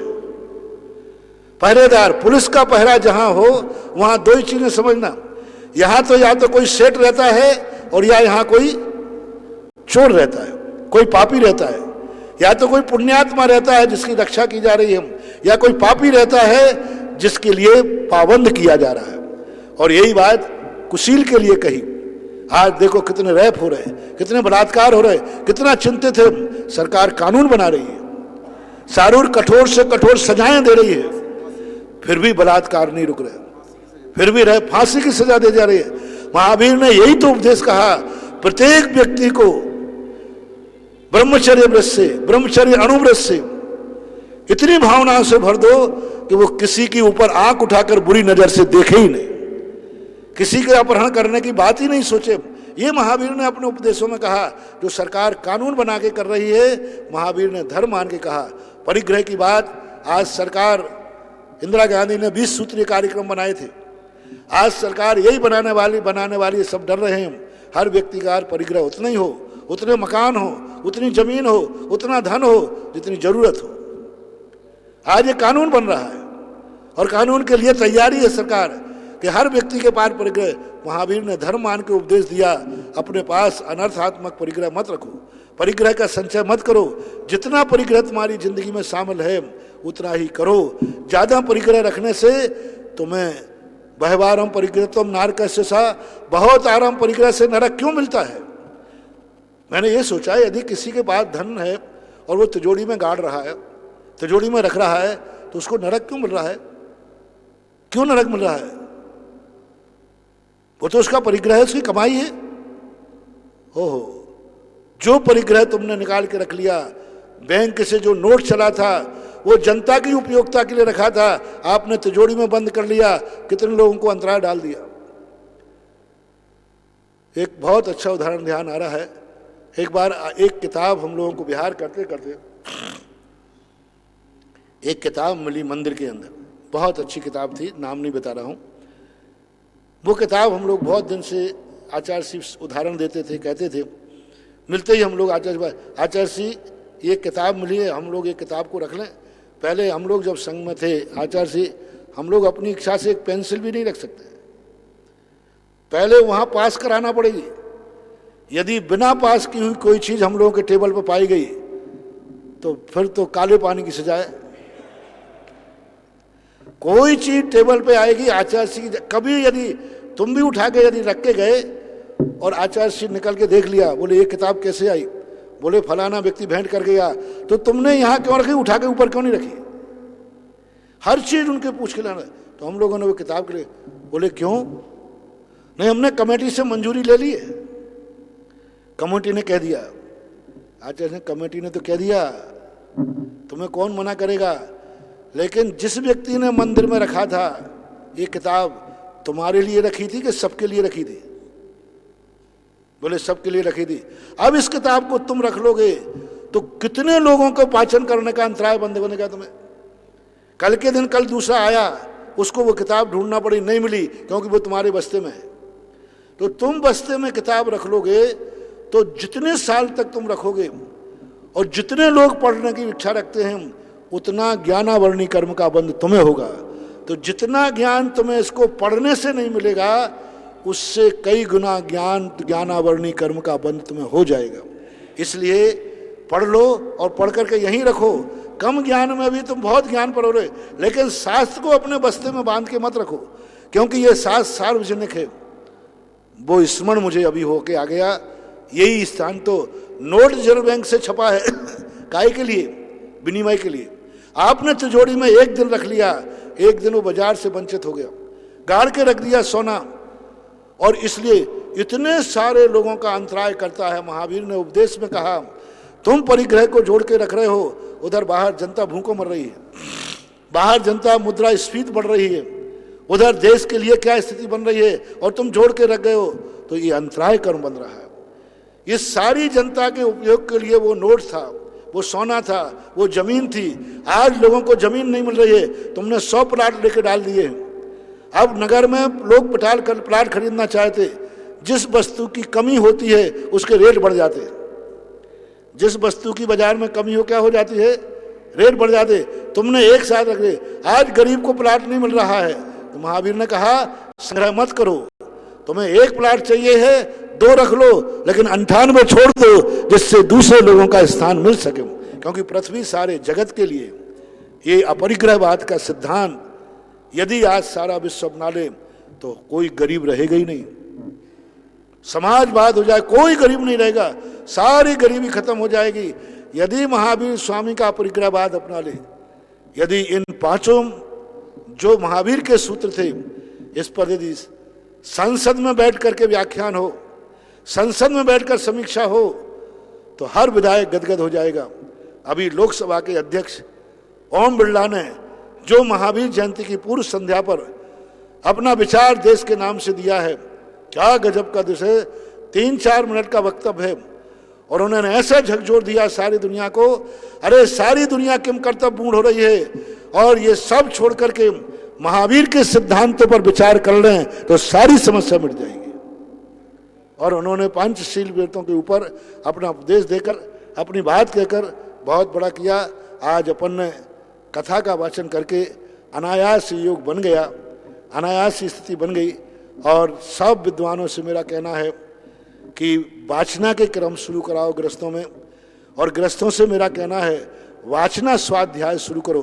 पहले हमारे मंदिरों में वाचना नाम का स्वाध्याय होता था, और वाचना स्वाध्याय के लिए किसी विशेष पंडित की जरूरत नहीं है, किसी ज्ञानी की जरूरत नहीं, बस अक्षर यदि वाचने में आ रहा है तो वो वाच सकता है। पहले इतने पंडित होते नहीं थे, लेकिन हर घर में पंडित होता था, हर गांव में पंडित होता था। एक व्यक्ति बाँचे, सब सुने, ना अपन को समझाना है, अपन पंडित को समझाना नहीं है। वाचना स्वाध्याय इसीलिए रखा था, उपदेश स्वाध्याय तो उनके लिए है जो विशेष ज्ञानी है, जो समझा सकते हैं, जिनके पास हर प्रश्न का जवाब है, जो पहले से ही श्रोताओं के प्रश्न को जहाँ प्रागेव दृष्टोत्तरा सच्चा उपदेश देने वाले आचार्य परमेष्ठी की भक्ति में पूज्यवर पूज्यपाद स्वामी लिखा प्रागेव दृष्टोत्तरा, जो पहले से जनता के प्रश्नों को जान लेते हैं उनको उपदेश स्वाध्याय जरूरी है। अनुप्रेक्षा प्रक्षणा, जो पढ़े लिखे हैं, पढ़ने के बाद जो जिज्ञासाएं होती हैं वे प्राक्षणा स्वाध्याय कर सकते हैं, लेकिन वाचना स्वाध्याय बिल्कुल भी पढ़ा लिखा नहीं, एक अक्षर भी नहीं जानता, एक अक्षर भी नहीं समझता, मात्र पढ़ के जानता है, पढ़ सकता है। और मात्र अक्षर सा पढ़ना है। आपके घरों में आध घंटे के लिए आज वाचना स्वाध्याय का यहाँ शुरुआत हुई है। आज वाचना स्वाध्याय मैंने पहली बार किया है, हालांकि सुत पंचमी पर भी वाचना स्वाध्याय करता हूँ। सुत पंचमी कथा मुझे रटी हुई है, फिर भी मैं ग्रंथ खोल करके हर सुत पंचमी को वाचने का प्रयास करता हूँ। महावीर जयंती का ये पहली बार कथा वाचन हुआ, तो इस कथा वाचन के उपलक्ष्य में इस मंगलाचरण की शुभ वेला में मैं अपेक्षा करना चाहूँगा कि जो जैनी घर वाले हैं वे कम से कम आध घंटे 15 मिनट प्रतिदिन घर के सारे सदस्य बैठें और एक बहू वाचन करे, एक बिटिया वाचन करे, एक पिता, कोई भी व्यक्ति बैठ जाए, बस 15 मिनट किसी एक ग्रंथ का वाचन होगा। 15 मिनट, 30 मिनट, 45 मिनट, वो तुम्हारी सुविधा है। वाचन करना है, समझाना नहीं है। समझाने की चेष्टा मत कर, समझाओगे तो उलझ जाओगे, समझाओगे तो सामने वाला प्रश्न भी करेगा। तुम तो बिल्कुल बाँच दीजिए, कोई पूछे तो भाई जो लिखा था मैंने बाँच दिया। सुनने वाले भी बात सुने, जो ने बाँच दिया। वाचन वाले से प्रश्न न करें, क्योंकि वाचना स्वाद करने वाला समझाने में सक्षम नहीं है। और यदि हो सके तो पूरी समाज आज के बाद मंदिरों में ये वाचना स्वाध्याय शुरू कर दे। महिलाएं 10 लोग शाम को मिलें, एक महिला जो थोड़ी बहुत अक्षर पढ़ के जानती हो वो बैठ जाए और सबको सुने बैठ करके। तो आज के बाद मंदिरों में वाचना स्वाध्याय शुरू होना चाहिए। पद्म पुराण विस्तार दीजिए, महावीर पुराण विस्तार दीजिए, रत्नगण शिवकाचार्य विस्तार दीजिए, पद्मनंदी पंचविंशति विस्तार दीजिए। एक महिला पढ़े, एक पुरुष पढ़े और सब लोग सुने। ऐसा पहले होता था। आज से 50 साल पहले हर मंदिरों में वाचना स्वाध्याय होता था। वो परंपरा फिर से चालू होना चाहिए। तो 2 आज की वाचना स्वाध्याय का फल भगवान महावीर का संदेश तो दे दिया, लेकिन वाचना स्वाध्याय का फल जितने मेरे भक्त हैं जो आज मेरे इस मंगलाचरण को सगुण रूप में स्वीकार करना चाहते हैं, सगुण रूप में कि आज मेरे गुरु के मुख से ये वाचना स्वाध्याय का मंगलाचरण हुआ है तो अपने घरों में 15 मिनट आध घंटे के लिए वाचना स्वाध्याय शुरू कर दें। बात बाँचे, कुछ नहीं करना। और जो समाज वाले मेरे की बात को सुन रहे हैं, अपने मंदिरों में यदि घर में ना हो अनुकूलता तो मंदिरों में आध घंटे के लिए वाचना स्वाध्याय शुरू हो। समाज का कोई व्यक्ति गद्दी लगा के बैठ जाए और ग्रंथ खोल के मात वाचन करे, कुछ भी नहीं समझाना, तुम्हें भी नहीं समझना, मात जोर जोर से पढ़ करके वाचना है और सबको सुनना है। ऐसी यदि मेरी भावना है कि आज के वाचना स्वाध्याय के मंगलाचरण का मैं ये प्रारंभ करके और ये फल चाहता हूँ। बोलो भगवान महावीर स्वामी की जय। पूरे परम पूज्य निर्यापक समन मुनि पुंगव श्री सुधासागर जी महाराज की जय। दासांग जिनवाणी माता की जय। जिनवाणी की स्तुति के लिए